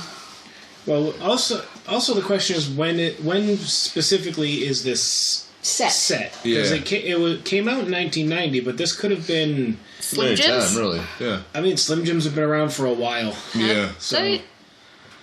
Oh yeah. Oh yeah. I just think I snapped into a Slim Jim. Yeah, way before Macho Man. And Macho Man was pretty 80s. Yeah. No, yeah. Wait, well, she was watching cocaine. certain things on the TV. She was watching Love Connection. Yeah. Okay, so that's Chuck Woolery. So that was in the 80s. Oh, and early God. 80s. And the mullet on one of the contestants. Yeah. So it was at least 1982. Because 1982 is when the mullet was invented. So just like we were invented, and so was the mullet. Oh, Lord. I don't know, but she mentions the cereals and how at the end of one of the episodes, the guy was in a like locked car and how he couldn't get out, but then in the next one she was like trying to figure out how he was going to do it, and then the next episode he just jumped right out of it, and she was really upset because that's not how you ended it, because that makes no sense. Yeah. And so there was no way that this doctor could have done that when he ended the last book with her being buried. And you can't, basically, she's bitching because you can't just retcon it like that. Yeah. And I agree with her. I agree with her there. You can't just retcon it like that. Marvel. DC. You can retcon literally anything. Can't retcon it like that, guys. The Phoenix Saga. You can't just retcon it like that, guys. She was in a pod at the bottom of the river. You can't just retcon it like that, A guys. pod. It don't work that way, Okay. boys. There has to be a reason. If you're gonna continue on with the story, you gotta start where you ended. And to me, that makes a lot of sense, so I was kind of with her there. Storyline-wise, anyway. Well, apparently So- he did it. He did it. He figured out a way, convoluted as it was. He figured out a way. And she was very happy And with she it. was very happy with it. And then there was all these twists and turns, and I was like, wait a minute, if she died in childbirth, then was there a kid? And I don't even want to know the storyline, but Which guy does he end up with? Does she end up with? it's Ian or so-and-so, and then I there's... don't know. We don't. We will You'll never have to know. wait. But he continues writing the story, and after a while, he asks her basically to have a romantic dinner together. Because he saved up. He got a lot of the pill powder saved up. Yep. He's been saving it in a little envelope thing Yeah. that he made That out he of. made. I gotta say, this paper. was a really good idea, though, to Oh, it kind of was. lower her defenses a bit. Absolutely. So, she says absolutely. Yeah. She makes this romantic dinner. They eat together. He pours the wine. Puts a lot of wine in her glass. She doesn't want that much. She doesn't want that much, but she still accepts it. Oh, And then she's still drinking like a fish. Oh, Y'all know yeah. that, right? Yeah. Yeah. And then he asks her if she has any candles. Gonna make this, She's- do this right, so she gets up to, She gets to up leave. and he pours the entire packet into the glass. And this stuff is supposed to be like a powerful. Oh my kind of god! narcotic. So I think he's just trying to kill her at this point. Yeah. Bonus. Definite. And then once it's poured in, he's like mixed it enough that it doesn't look like there's powder in her drink. Just gives a little swoosh. Yeah. He says, oh, if you can't find a candle, that's fine. She comes back with a candle. They go to have, like, almost like a toast or something, and she knocks the candle over, which knocks the glass over, which knocks all the wine. And there goes his whole. Yeah. And And, his there's plan- another look. And he just watches it, Yeah. just utter Yeah. devastation on his face. But it's not really all over his face, it's in his eyes. Yeah. Yeah. You know, you can see that it's not. And you're right. You're right Yeah. there. But it's just that like he's trying to hold it together so she doesn't suspect. Right. And you know, But in his But head, you he's would- just, No, in his it's- head, he's just going. But you Yeah. as the audience are looking at it, and you can just see it. Yeah. But again, it's one of those acting jobs that's just phenomenal. Because it's one of those, it's not a verbal thing, it is strictly the actor who is pulling it off beautifully. So yeah, and so they have their romantic dinner with poor Paul. Having to think of something else. And he's just broken at this point. yeah. His and- spirit, anyway. Meanwhile, Yeah. But like, and during all this time, he's like rehabilitating himself. Yeah, he's he's- lifting he's this using- 50-pound he's using typewriter. the typewriter as like barbells. All right, which actually is a very, very smart thing to do. Oh, absolutely. It's very smart because what he's doing is he's not just It's not just lifting that, but what it's doing is it's getting his broken shoulder because she popped it back in the socket. Yep. But when you have a shoulder injury like that, what you run the risk of is that joint collapsing. It's like atrophy. Yeah, no. No. No, not atrophy meaning that it doesn't move. But if you don't build that up build it up the way that it should be, the whole ball and socket, the ball that it holds onto actually collapses. Oh, really? And the whole shoulder collapses Ooh. in. So if he didn't do that, he's actually smart because he's doing that, and you do that, you push it, and senior citizens do this as well with joints. They have like a little weight over their head and raise it up and lower it slowly to keep the shoulder's strength. Makes sense. As well, and that I'm like good on you. That's really good. And from a trainer perspective, I'm like, ooh, that's what I'm thinking.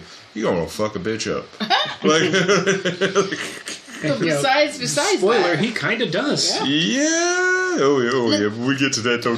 And at this point, the sheriff started reading his books yet? Yeah. the sheriff not only is reading. Well, first thing he does is he calls the FBI in. Yeah. Because, like, okay, Yeah, there's there's obviously he's a missing person. Yeah. Like, Yeah.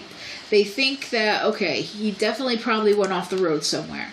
So they're flying helicopters overhead, and they do eventually find the wreckage. Yeah. They're flying around. Stalled up enough. Yeah. But people think he's dead. Yeah. They figure, okay, They say he's presumed dead. they presume dead Yeah. because Yeah. he looks like he managed to crawl out of the car, and either he died of exposure or animals got to him or something, and they'll find the body when it thaws. when it thaws. But the sheriff takes a look at the car and goes, somebody crowbarred him out. That's the thing. Okay, there's a bunch of cameras there. The car is on a crane, and it's very visible the door was pried open. Yep. Like, it's not, it's not just, you get a closer look, hey, it looks like it was kind of pried. Like, there's chunks of paint missing. And Buster's the only one who seems to notice. Just like, really? Like, really? Is that like, no, that didn't happen. Like, that didn't happen that way. That's just me. But yeah, he starts, at some point he starts reading the misery books to see if he can find a clue. Well, it's because to him it's obvious that somebody, crowbarred him out of there, which means that he's got to be around someplace. Yeah. So, he wants to get to know this guy a little bit better. So, why not read the novels that he writes? It's actually a very smart move. Yeah. And he starts getting into them. Yeah.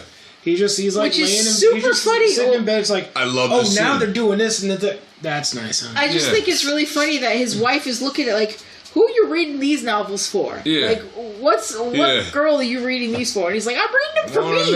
I want to know if you're having an affair. There's that spice again, Virginia. God, I love that line. She's just looking at these book after book like, what are you doing? He is easily my favorite character. Flat out. I mean, they remind me of my grandparents where they do this thing if they were arguing and I was sitting in the room just watching them and I knew it was something that I shouldn't hear, they'd start talking in Portuguese. Yeah. And the argument would always end with my grandmother looking at him deadpan and going, yeah, I know you're still afraid of me, right? Or he'd look up and go, yeah, no shit. Like... I just see that, like that couple that's been around for a while going, yeah, you probably can kill me, but you don't want to, do you? My grandparents were mostly arguing about me. Yeah. Because I had a mouth. Yeah.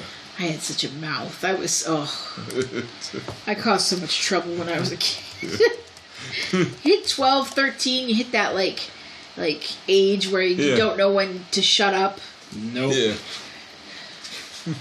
No. You didn't hang out with the kids I hung out with. No. So, trust me, But you don't know when to shut up. I met you not very long after, and that phase was still going. So. And you know who doesn't know how to shut up is Annie. Yep, Christ. she just keeps on shattering. Oh, God. There's so much here, but I think the beautiful part is when he starts to finally put all the clues together and, here's one thing and then gets to the articles and Well, also, she says something, too. She said something really off at the very beginning, she says something about getting confused on the stand. Yeah. Yep. That's why I couldn't remember everything when I was on the stand there in Denver. And it's just like, very goes quick. past. Yeah. And you see, and James Caan does the kind of looks like, huh? And then it just passes real quick. And doesn't come back up. Just like, she done something to be on the stand in Denver. Oh, boy. Especially if it's in the capital. Right. Too, yeah. And then she goes out. Well, it's raining at one point. He's typing. Yeah. It's raining outside.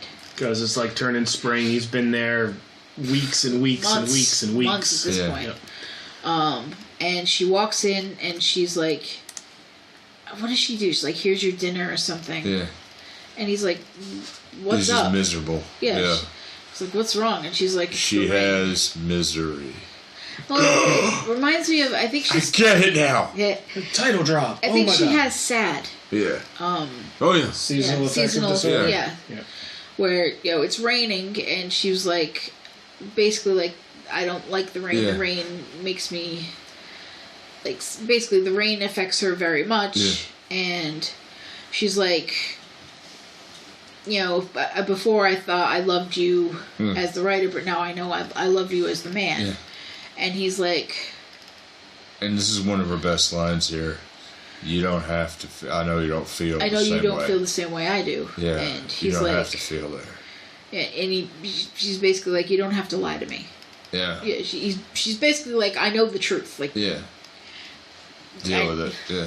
And she's like, pretty soon you're going to be done here, and pretty soon you're going to be healed up, and then you're going to leave, and there's no reason for you to stay. Yeah. And he's like, why would I want to leave? And she's like, don't lie. Yeah. I like it here. And don't lie to me. And then she just kind of goes off. And she's like, I have this gun. Maybe I might put bullets in it. And then she walks out. Yeah, so after that is when he finds the scrapbook. Yeah, because she left it out. Yeah, and learns that... lots of people started to die, specifically several infants. Babies, in the hospitals that she was... She killed babies. Mm-hmm. Yeah, she's known as the Dragon Lady. Mm-hmm. And it's after he learns this is basically when she finally puts everything together. Like, she finds his key that he's been unlocking the door with, the pin. Yep. And this is when we get the most horrifying scene in this entire bloody movie. That foot trauma. I was waiting on this, and I did think of you. Yeah. I did think, I know you have that thing with feet. It's the hobbling thing. And for any new listeners, it says a thing with feet. I don't have a thing for feet. Yeah. I have trouble with foot trauma in movies. I walk a lot for my job, and just the idea of broken feet bothers me so much. So any new listeners, no foot fetish. I'm not Quentin Tarantino. Yeah. I can't handle... I would say any new listeners, go to our Die Hard episode and listen to Dan's rant on that. I can't. Alone. Like, listen to his rant alone and you go, that's it. Yeah. Like, because that even got me. Yeah, so this is a real upsetting scene because she comes in and she kind of explains that she's like, yeah, I know you've been getting out, Paul. I found your key, and the little penguin on my desk always faces due south. I know you've been getting out, and... But she says it slowly. And I know you have it. He's looking for the knife he took. Mm-hmm. Oh, you're looking for this? Shing! Yeah. And finds the knife that he stole. She has him tied to the bed. Yeah. Oh, he's like leather straps. Yeah. Tied down. It's like, we can't have you going anywhere. And she explains about how it was like diamond miners. Yeah. Like... You know what they would do to the workers if they stole diamonds? Yeah. And he starts to freak out. He's like, oh, I'm not going to kill you. Yeah. No. They didn't kill them. We need them to get the diamonds. Yeah. But we had to make sure they weren't going to run away. And she describes the process of hobbling, where she takes a big old, basically, chunk of a railroad tie, puts it in between his ankles, or like just above, like between his legs, just above his ankles, and then comes at it with a fucking sledgehammer. And that's when I looked at my salad. Yeah, she looked down at her salad. She's like, look at this. I love This is a great salad. I love meat salad. house salad. Nom, nom, nom. Antipasto. Look at that. Well, yeah. I covered my eyes. Yeah. The first swing, it hits, and I mean, it's. Why did you clearly- look? Yeah. I'm dumb. It's a lovely salad. It's clearly a prop, but it's just like you see it hit, and just the ankle just goes full 90 degrees in a direction it's not supposed to go, and I'm just like, oh no, Yeah, oh god, and he's screaming, just agony screams, and I'm like, dude, I feel you, not really, but I feel you. Yeah. I have trained people with broken ankles before, and the ones that are recovering from ankle injuries, I should say. It's no wonder why at the end of this movie he walks with a cane. Right? And he probably Like- does, and he probably does for the rest of his life. Yeah, no, you're not recovering from that much trauma. No, you're not doing Fully, I You're not should doing say. track after this. No, like that's not happening. That's not happening, and he probably will have foot pain and will be on some pills to help him sleep for the rest of his life. Novril, maybe? And Yeah. right, yeah, and also blood circulation probably hell yeah. too. That's going to be an issue. Oh 'cause god, Yeah. there's probably so many pins in his ankles and Yeah. surgeries and yeah.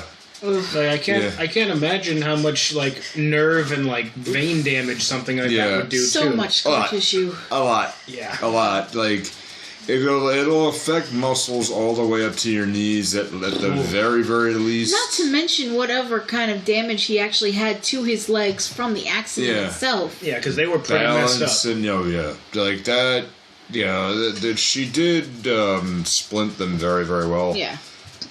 But still, regardless, that's a lot of trauma over a relatively short amount of time. Yeah. Like, the body's going to take a real long time to recover from that, if it manages to recover fully at all. No, you're not coming back 100%. It's like, yeah, he's going to be not walking gonna with happen. a cane, or at the very least a significant limp the rest of his life. Yeah, it's not good. A full recovery is not going to happen at all. And are we at the?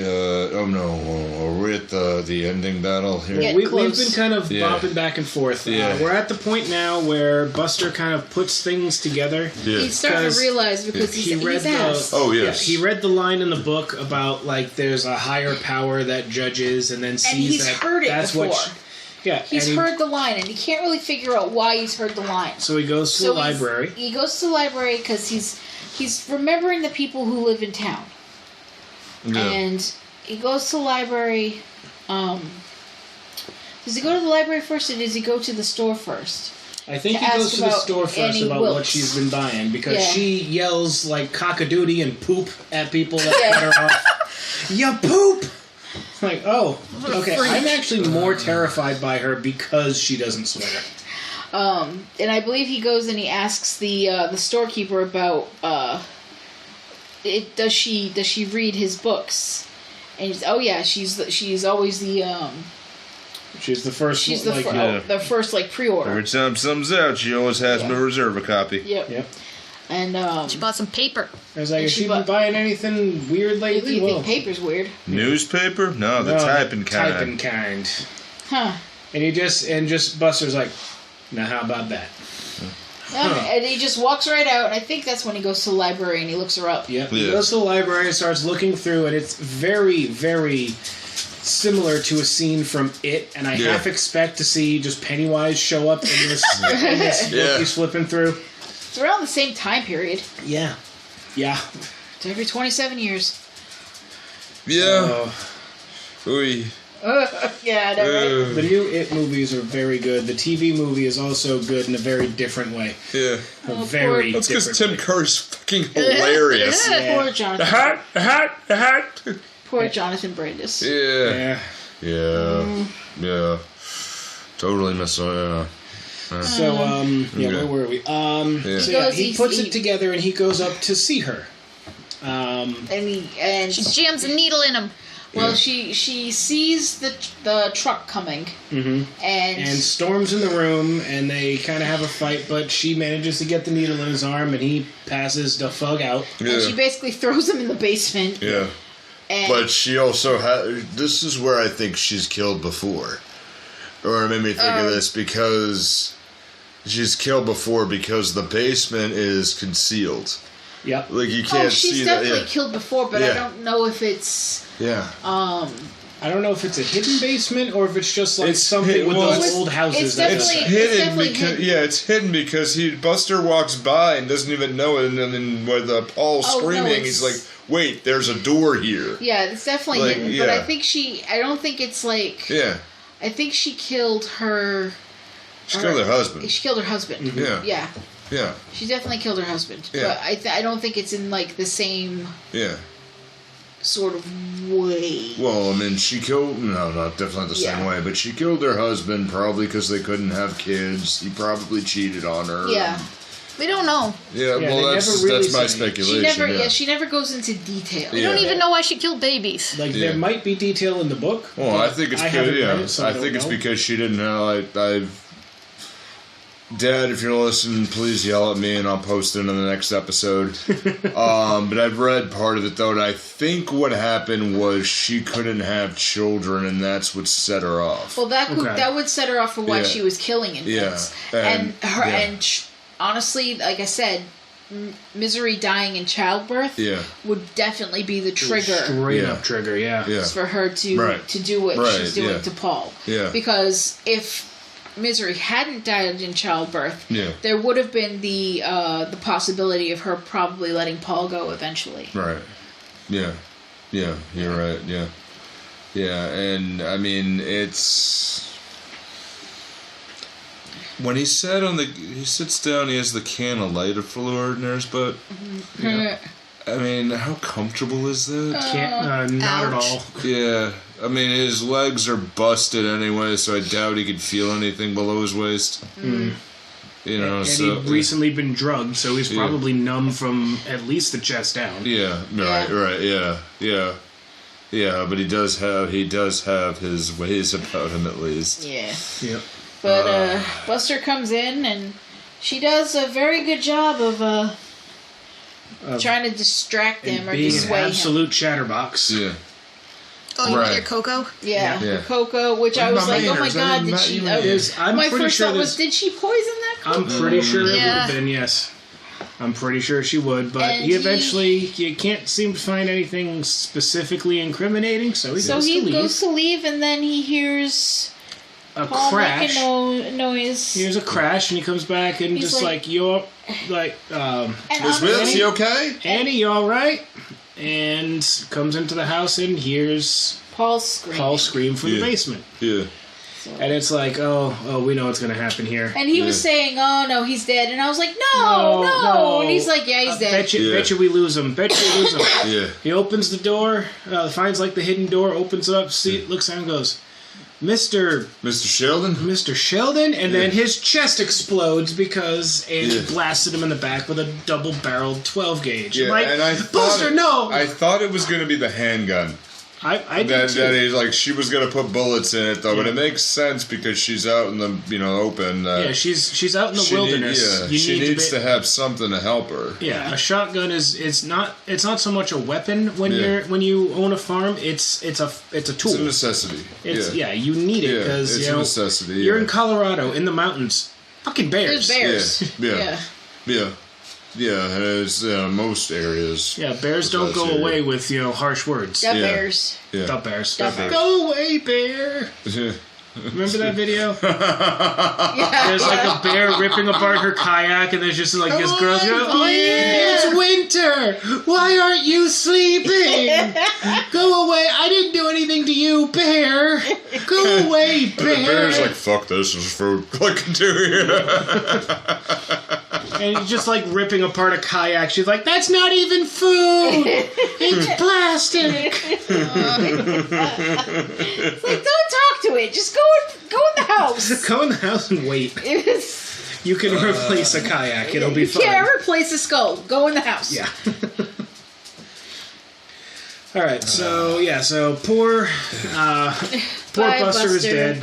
Makes me sad. And I was thinking, they may not even know that he's. Yeah, no one necessarily knows he's there because he didn't tell. Anybody. He didn't tell Virginia what he was doing. He didn't say anything to the general store guy. He just asked questions, Went. and then left. Yeah. Well, I don't So- think he thought he was going to die either. Yeah, at No. this point, Annie's just like, well, that's it. I'm going to put bullets in the gun, and then we're both going to die. Yeah. This is the end Yeah. of it. There'll be more coming. Well, yeah. And he manages to talk her down. It basically says, no, we have to finish it. Yeah. He's only got a few pages left to finish the book. And how will misery come back if you kill me now? It's like we can't do that. It's like we have to let her return come to the world, Yeah. but you got to let me finish it. Yeah. And basically talks her into it, and Yeah. she gets him back upstairs, but not before he kind of Shoves letter fluid in his butt. Yep. Yeah. And he talks her into it, and he says, "All right, so the book is done, everything's finished, Almost. but I have to do my ritual. I need my ritual. I need my Dom Perignon. I need my cigarette. And let me get two glasses. Need 2 glasses. So when she goes, and she's like, "Oh my god!" And she goes off because she's still randomly starstruck by this guy. And she goes off, and he, in the meantime, soaks the throws the manuscript on the floor, soaks it with the lighter fluid, and then takes the epilogue, essentially, or the ending, the ending, the last page that she hasn't seen that says who Misery ends up with, and who her father is. Yep, you already know her father. All the juicy stuff. Yeah, and you see that, but he's playing. This is a woman who lived in the fantasy world and has nothing else, and has created all this fantasy and lived in this because she can't deal with her own. Right. Mm-hmm. Probably has a lot of guilt, probably has a lot of different issues and a lot of things she's masking. I doubt she has guilt if she saved I don't think snippings she, of her I don't think killings. she has guilt. I think she has God told me to do this. She's at the very least a sociopath. She is a sociopath, but I think what I mean by the guilt is she's trying to reason with what happened. Where it's not all of it, but she's trying to put it all together.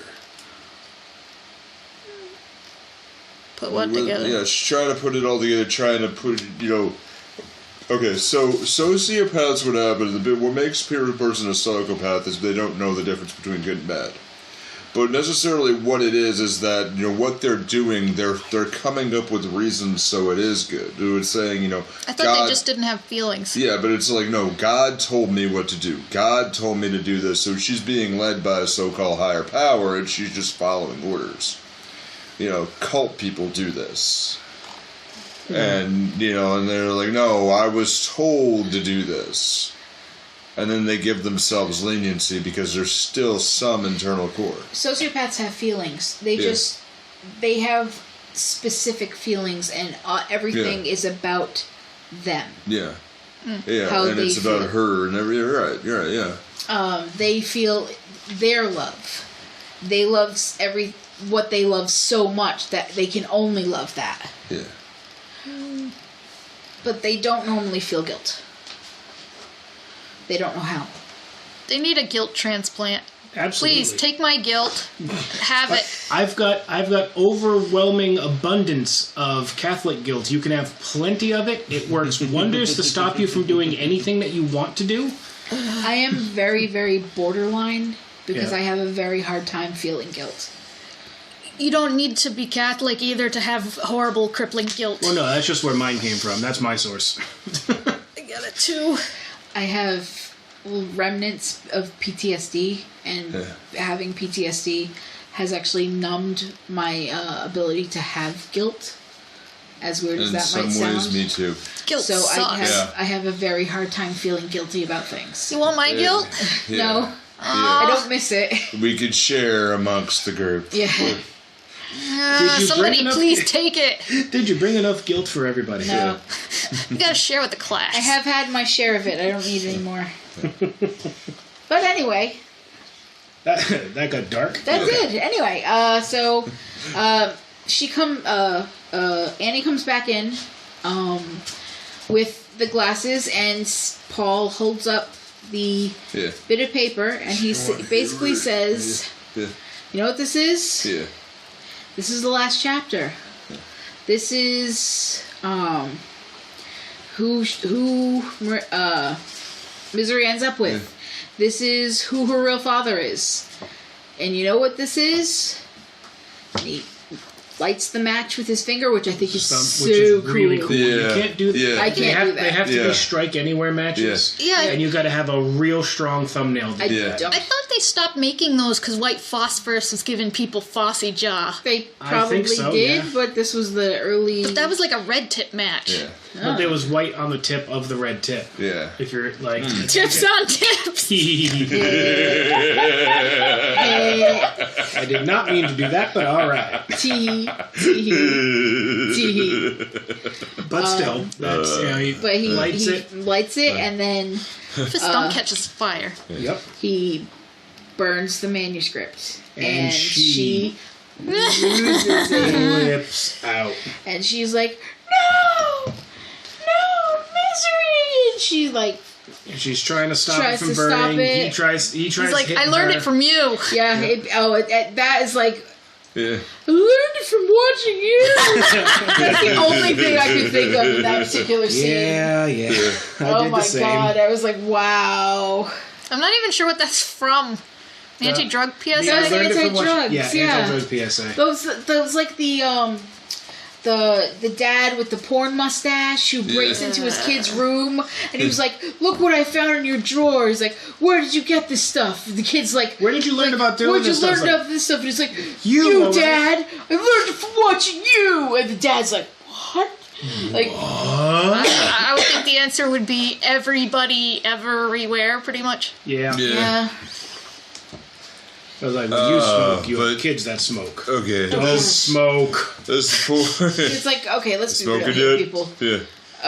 Yeah. My parents smoked, and then I smoked, and then I quit smoking, and yeah. All right, what else? Continue. Yeah. Stick with the gummies. Yeah. Yeah. You do less damage to your lungs. Yeah. Now, Eat your THC. now this fight starts, and all I could hear was this.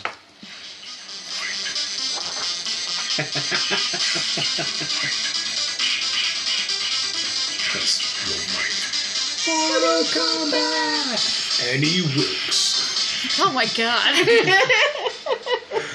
Come on, like, wouldn't Anything that works have been with awesome? Mortal Kombat. That is, and this is one hell of a fight. Yeah. Um, yeah. Okay. He clocks her with the typewriter. typewriter. And he cling, Yeah. and she goes flying, and you know, Now- and she They finally just loses beat it. And the she's fuck out of each she other. calls him a cocksucker. Yeah. She does call It's him a like she cocksucker. finally It was breaks, great. and she Yeah. swears just like, "Oh, she's having Oh, herself." she mad. This is a villainous breakdown Yeah. if there ever was one. She mad. It's great. They just beat the fuck out of each Yeah. other. Now I saw that and I was like, I just gotta say this one thing because I did it and all of a sudden I just black movie theatered the whole thing. Oh, bitch dead! Yeah. Oh, the bitch is dead. Oh, she's bounced off the. Yeah, and you see You're her like, start- she's not dead yet! Yeah, when she goes closer to the door, I'm like, oh, she knows. There she is. Yeah, like, no, she ain't dead yet. Oh my god, Yeah, no! she, she cracks her head on the. When she bounced off the typewriter, I was like, she ain't dead. And it was like, no, that ain't it. That Yeah. can't be the last Nah. one. No. no, but, And you know, it's pretty. yeah. It's pretty Oh. appropriate that he finally Well, they did basically cracks her skull. But they did a quick shot. Yeah. Did you notice the quick shot of the fake head? Yeah. Yeah.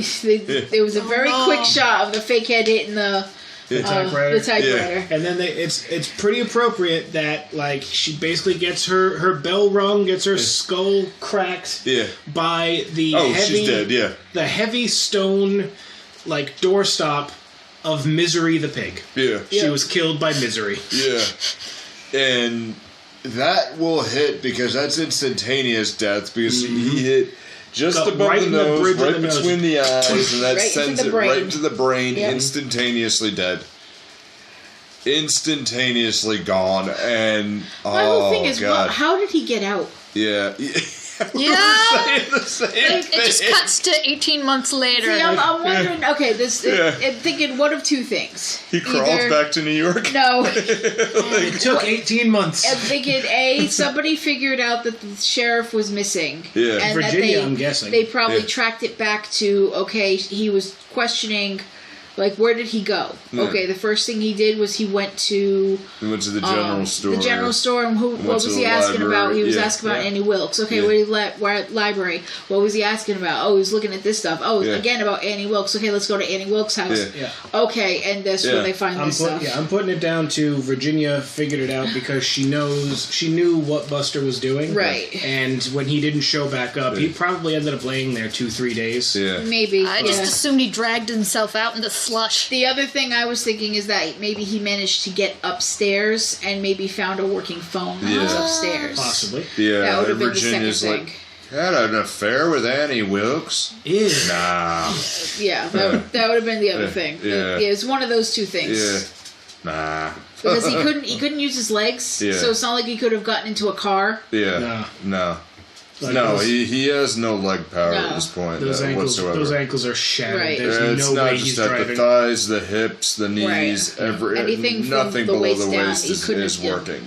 So Yeah. yeah, Yeah, if he put any pressure, he would have collapsed right away. So it wouldn't have worked. It would have been either one of those two things. And one in the shot where he is walking to the restaurant, you see him stammering slowly and obviously in pain. Yes. And still a year and a half in, doing it well, and has the new book and talking with the great Lauren Bacall, and then sees her. It's post-traumatic stress, guys. It's like that was such a well shot scene. Yep. And were you thinking she was back somehow? Yeah, like it just for Or a just moment, hallucinating? just for a moment, and then when you see the waitress, and it's like, okay, it's similar hair. Yep. I'm your number one fan, and he's sheepish. Yeah. Oh, That's so nice of you.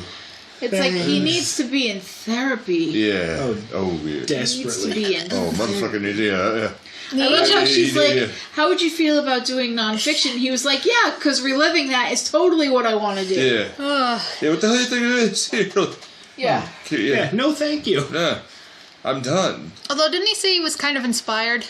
He was, because she probably opened him up creatively.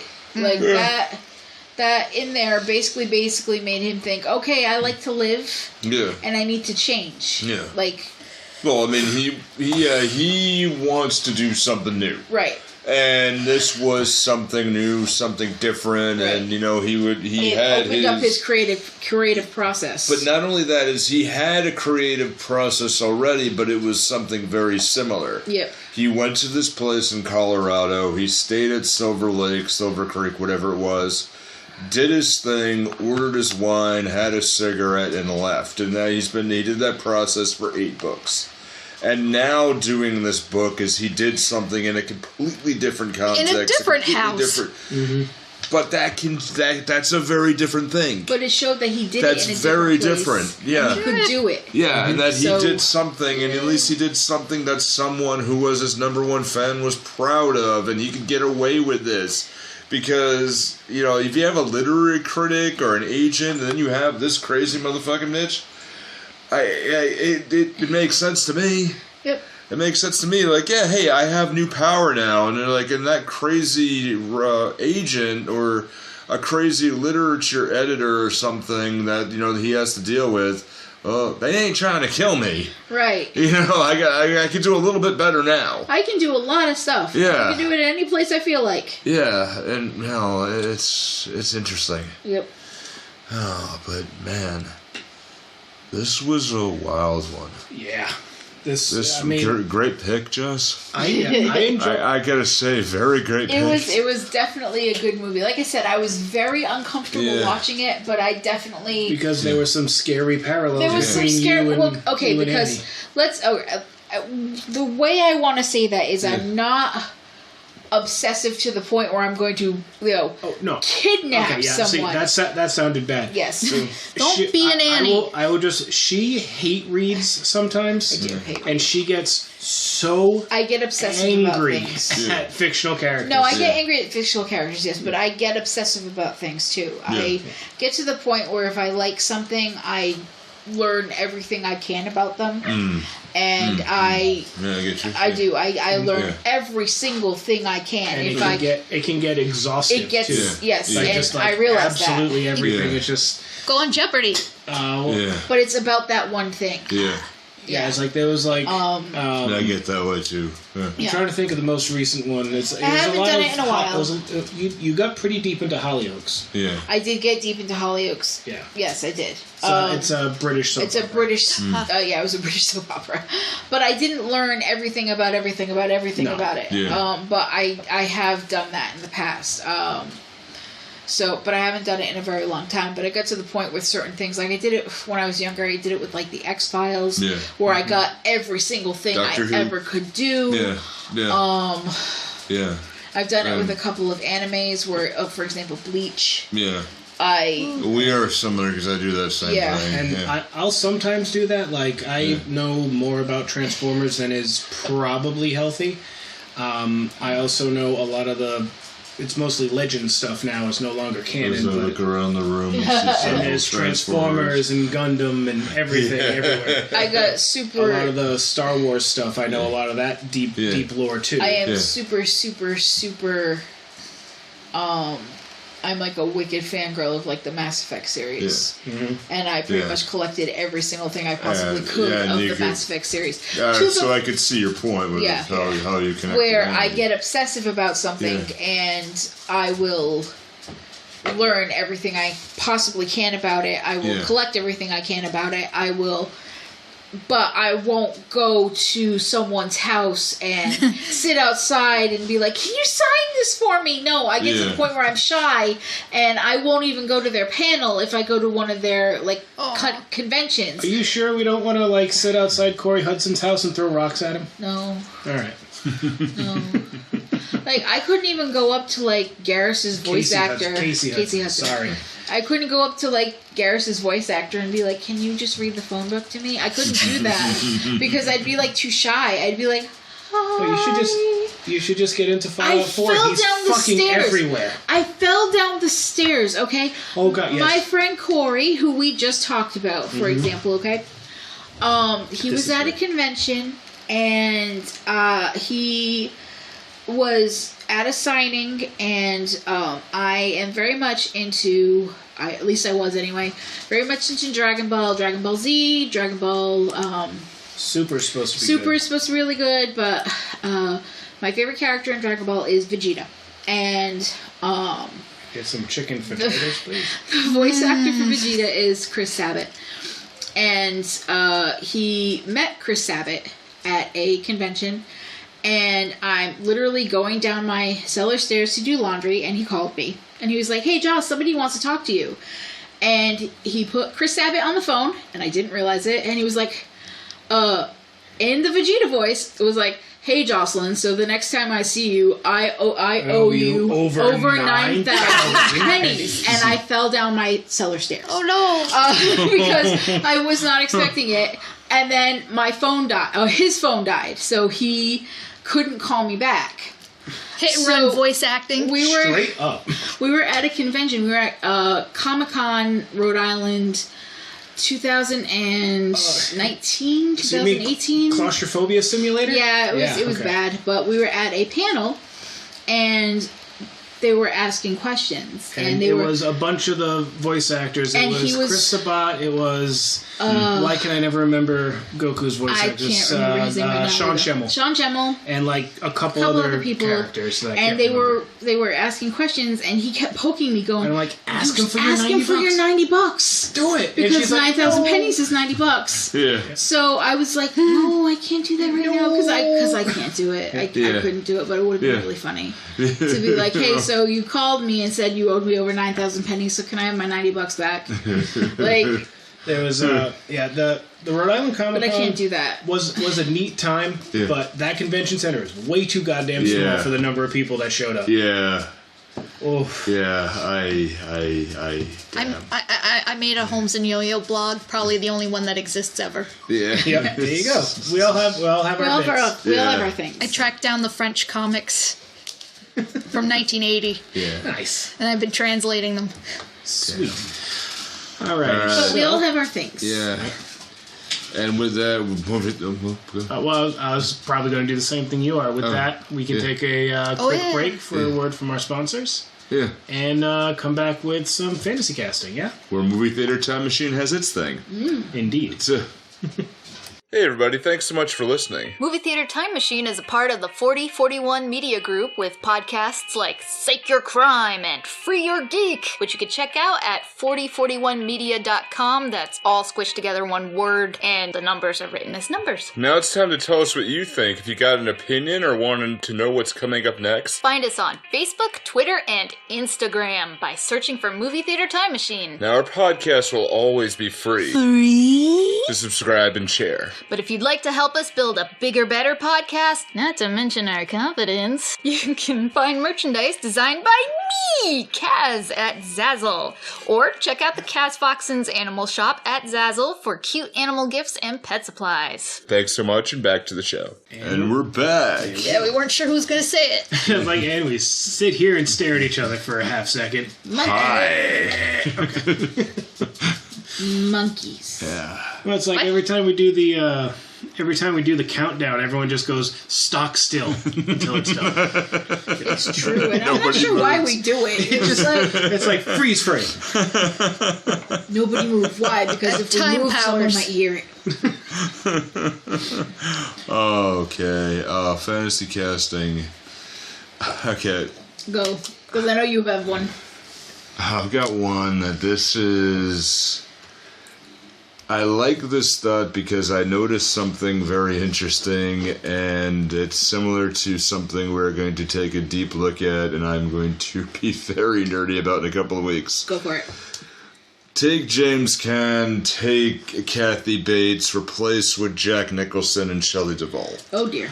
I don't know if I would believe that she'd be a threat because Shelley Duvall's a stick figure. Shelley Duvall is basically, they looked at her and said olive oil. Right. Nurse It's Ratchet. Because she is but it's very, very, very similar. Except the male is the psychopath, I mean, yeah.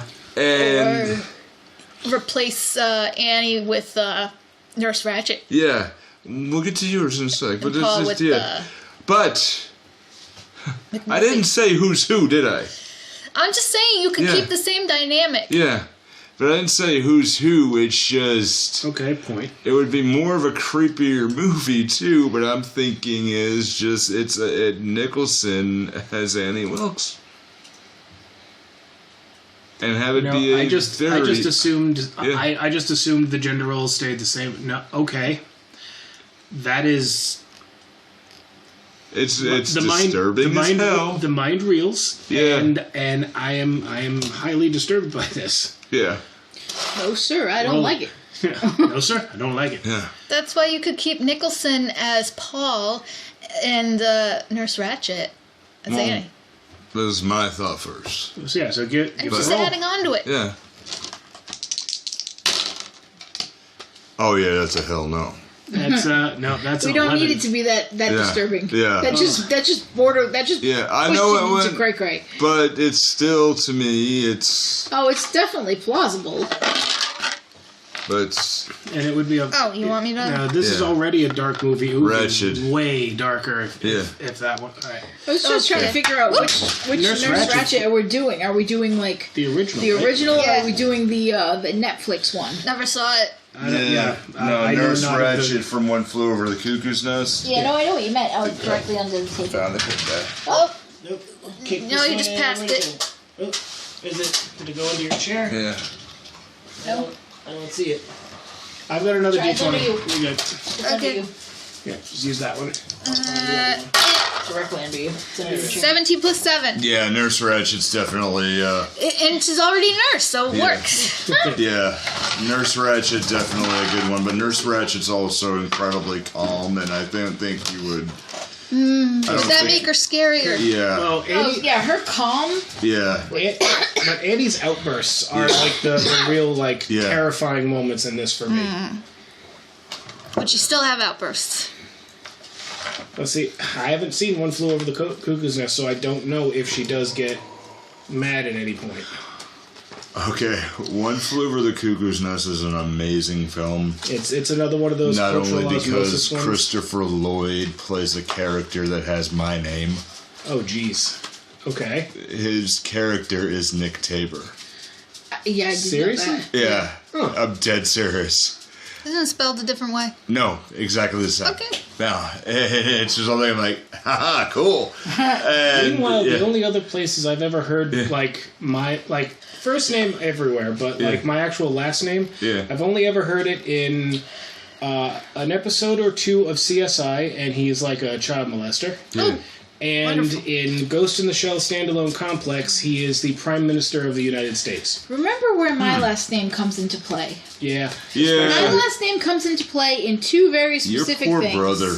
My brother has the exact name of a wrestler who killed himself, his children, and his wife. Oh boy. The exact name. Mm-hmm. And my last name is also the first name of a character in a current movie. He's a detective. He's a detective in the movie Knives Out. Knives Out. Benoit Blanc. Benoit Blanc. And my full name is the name of a Canadian country singer. Mm-hmm. Yeah, really? Yeah. Huh. I believe it would be statistically possible for anyone to have the same name as me. No. Yeah. Yeah. Well, first and last. Yeah. I mean, there's enough people on the planet that maybe, but good luck finding. Yeah. Haha, suckers, you're not gonna find me. Yeah. Somebody in a remote village somewhere just woke up and shivered. Yeah, right. It's like, what? Oh, what was that? I have another friend who has a very odd name. Yeah. Good luck trying to find his name Yeah. anywhere. Yeah. Yeah. Yeah. I can't believe people have my first name, though. My first name is made up. Yeah. It was. Yeah. See, It's a nonsense word. Yeah. I just love the fact that, you know, your friend that we were just talking about, legitimately, the way you pronounce his last name is just meh. Meh. For real. It's like, that's not how it's spelled. Awesome. It's not how it's spelled, but that's how you it's pronounce it. Meh. Meh. And if you knew his personality, it makes perfect sense. It is deadly accurate. Oh yeah. I love the kid. Don't get me wrong. Obtuse motherfucker. Oh. I was thinking my boy. now, like, is the Kathy Bates role scarier because it's a woman? Oh, absolutely. I think it's scarier not just because it's a woman, but because she's got that kind of. She plays the slightly off kilter look about her. She's also got that kind of. You could see her as like your friend's mom. Yeah. She's like the nice. She's short. She's a bit wide. She's got that whole kind of motherly kind of thing going, and the anger. It's not quite the same as like No Wire Hangers, because she's all angles and angry and scrawny. She doesn't seem like a mom. Kathy Bates has that vibe. Yeah. That she can do, and that makes it that much scarier because When she's she flips. insane. You expect her to come out with lemonade and chocolate chip cookies, and she's Instead, going it's to a ask. needle and a sledgehammer. Yeah. Right, you expect her to ask you if Timmy's finished his homework, Yeah. and if you guys need anything. Yeah. And I mean, it occurred to me, and I just want to put something out there. Just I'm thinking about it. I put the Nicholson and Shelley Duvall thing in and twisted it for a school of thought, and I'm sorry if that triggered anybody. For any of I get it. that, if that was a thought, and I don't want to Possible trigger. For if anybody has spousal issues, domestic abuse. but for me, it's just one of those where I thought it's I'm so sorry I parts of this. carved that shining pumpkin. No. Oh, goddamn. Yeah, right. Oops. Holy shit. Yeah. Oh, yeah. I think I have a photo with the sign.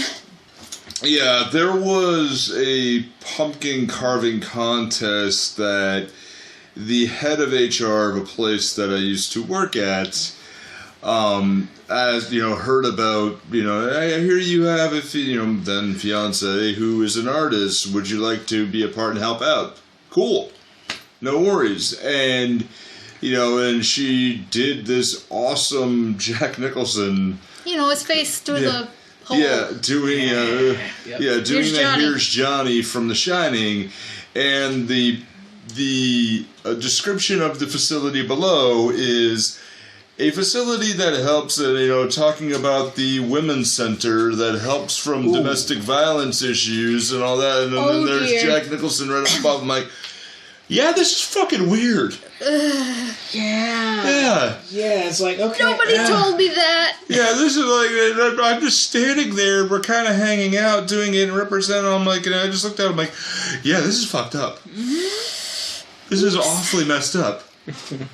Yeah, and Sorry. but I just sort of the artistry is great, but and that's really just for a point of conversation. It's just, what if it was flipped? Yeah, it would be a very fucked up movie, and we wouldn't be talking about it right now. Very true. Yeah, I just want to let that part out. But now I've got another that I'm just gonna roll because, and I just gotta see this for a bit. Let's get more fun and get less creepy. Please. Thank you. They're the shopkeeper, patron saint of 4041 Media, Christopher Walken. I was trying to think of where to put him in, and it doesn't. 35. Yeah. Okay, yep, that'll do. She won. She's been buying paper. That's some typing paper. Typing kind. Yeah. I like to go ahead, and you can do that, and you can write a novel, or you can write a letter to Timmy. And she bought a bottle of Dom Perignon. She bought some champagne. Do you want? What's the name of the character? The International. International. Yes. If he's the International, but it's just trying to buy it, and he's the guy that won't let her leave. Where you going? Where you going here? Wait, no! Close the door. No, you You need to. Don't you want to buy some candy bars? Yeah. Oh. How about a calendar? Yeah. It's gonna snow. You're gonna need some ice cream. How about some snow boots? Yeah. We're in Colorado. We got Rocky Road. Oh. Actually, I learned the other day why it's called Rocky Road.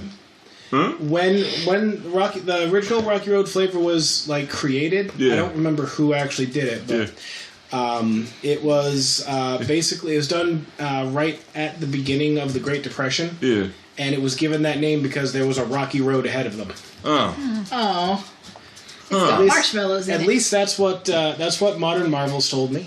Huh. I was watching. That's right, because he's upset that Modern Marvels only shows food. It's about food now. Yeah. It's like, come on, History Channel. We either got rednecks spitting into a swamp, or we've got just food everything. And Adam Richman is hosting it, and Adam Richman's a great dude. I like him.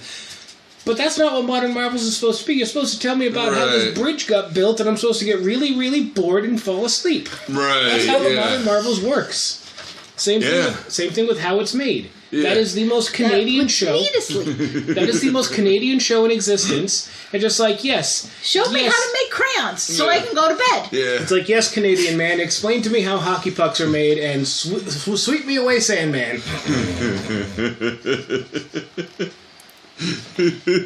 I want to know how to make those hockey sticks, and I go night. It's like, I want to learn about hockey then? No. So I want to learn about the beginning process of the hockey stick. I want to sleep through the middle of it and just be like, hey, a hockey stick. Hey, look, when I wake up. That's how they do that. It's like, no, when I wake up, now they're making Oreos. It's like, all right, cool. Profit. Fill in the middle bit. Phase 1 still underpants. Phase 2. Phase 3 profit. I was flipping through channels. I don't remember what channel it was, but I found Bob Ross. You told me that the dog was watching Bob Ross. Yeah, Gino was watching Bob Ross, and he had himself a nice little nap. Oh, happy little treat. Happy little treat. He was the human Quaalude. Yeah, on Pluto TV, there's an entire channel just Bob Ross. That's nice. I know there's a Bob Ross channel on Twitch, too. Yeah. I don't know if it's a 24/7 we're talking about Mystery you, Science Theater. Yeah. But it's very nice. Oh, man. Nothing wrong with Bob Ross. He's a very nice person. So yeah, I can't really think of any other fantasy castings because I think the storekeep as Christopher Walken is perfect. I mean, it's really hard to say that others should be here because the casting is so amazing. Yeah, the casting is perfect. James Caan is a great actor. He did so much like nonverbal. Yeah. Kathy Bates is fucking amazing. Yeah, you can't change her as far as I'm concerned. You can't change fucking her. amazing. No. I got a joke casting. It's like I love Buster. Okay. Jokes are good. I love Buster because he's great. Because this movie is kind of light on jokes. Yeah. I don't think there's a single joke in this besides a couple of When he's sarcastic. with Buster and his wife. Buster and and Virginia. I think There's Buster and that Virginia. There's a spice couple again. of them. Yeah. But beyond that, there really aren't that many jokes in this movie. No. So Well, Paul makes a couple. Oh yeah. Yeah, but so what are you thinking, Cass? Replace Buster with Buster Bunny? Oh wow, no relation. All right. Let's see. or Buster. Buster. We could try that too. 15 and 15. So 30. All right, Buster Bunny works. Buster Bunny's a cartoon, so he would survive being shot and subdue Annie. That would be a So very does that different mean ending. that, I'm down for it. That's Buster Bunny. So does that Throw an mean, anvil on her. So I'm trying to think of who's so Babs. Does that mean Virginia's Babs? Babs? Yeah. No relation. No relation. Virginia's Babs. And Yeah. Oh my god. Wait, so if they're all Tiny Toons, does that mean that... the store clerk is Plucky. Yeah. Yep. Annie Wilkes would be Elmira. Yeah, that's exactly what I was thinking. God. And Yes, does that she mean Paul would. is Okay, Paul is I Monty? love you, bye-bye. Does No, that that's mean, Shit. I'm gonna hug you and hold you and have you here forever. so does that mean Paul is Monty? Yeah. Yes. Yeah. random furry animal. Yeah. Oh, God. Paul is Monty. I got something to write here. Why did he turn into what's the Danny DeVito? dodo's I don't name? know. Dodo? Dodo. Go-Go. Yeah. Go Dodo. Yeah. Yeah. I can't think of where to put Oh my them. God. I'm just trying to remember the name. What's the pig's name? Hampton. Hampton. So Hampton is Misery? Well, okay. I don't know why I got this. Why is he crawling around on all fours? Naked. That's weird. We got a whole goofy Pluto situation going on here. This is the Don't talk second. about the mouse. Yeah. Oh man, this is the cartoon they created after the One Beer episode. Yeah. Oh, so they drink the wine and then And they get this. then they crash and die and problem solved. Yeah. That's all there. right. That's all, folks. So I think that about wraps that one up. Pretty much Yeah. it. I kind of want to see the Tiny Toons take on Misery. Yeah. That would Yeah. get. Ooh. Well, aren't they coming back? Yeah. Warner Brothers? They're in production, yeah. Yeah, do Yeah. Misery with Tiny Toons. It's like I can come up with a lot of really terrible ideas for you. Oh, boy. Call me. Yeah. We got ideas. They're gonna drop an anvil on his legs. Yeah. Oh, So, actually, I just did. Granted, you can't see this on a podcast, obviously, because it's clearly a visual medium.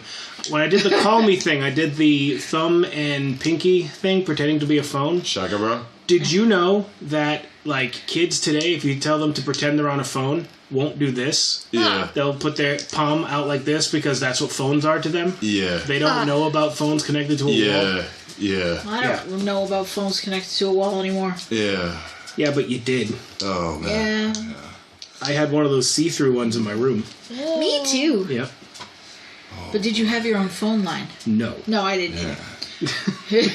Nice try. I know you had a TV since you were one. I did have a TV in my room since I was 3. I also had a VCR in my room since I was 3 because my parents didn't want to deal with it. I was 15 when I got a TV because I just annoyed them in the main room. So Yeah, they're like, fine, get away from us. My parents did not want to deal with me anymore, so they just okay.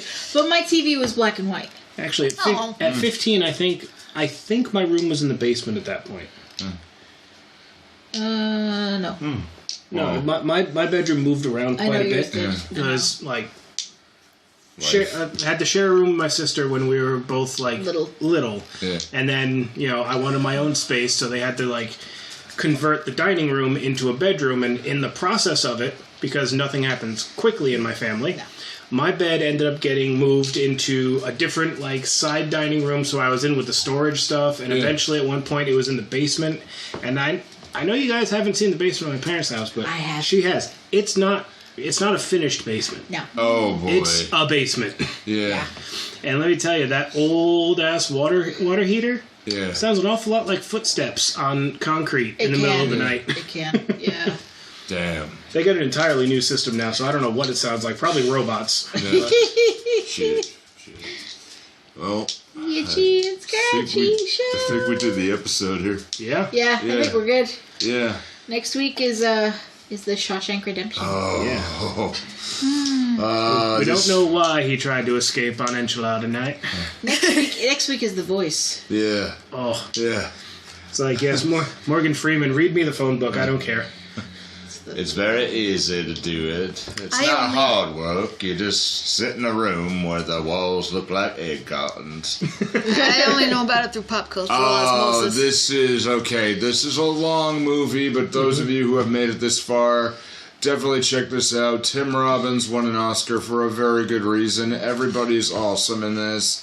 Morgan Freeman is just being Morgan Freeman, and there's an amazing parody and drawn together. Yes. Yeah, and just, hey, let me out early for good behavior. She left 15 minutes ago. No! I remember from American Dad and Yeah. Family Guy. And yes, and yeah. They escaped space camp, come Yeah. out through the mud, Yeah. Family Guy. screaming. There's an episode of Family Guy called Three Kings. Definitely check that out. It's probably the funniest Stephen King parodies ever. But yeah, it's all good. All right, so we'll wrap this up. Yeah, this one, next week's gonna be real fun. Be good, take care of yourself, and let's take care of each other.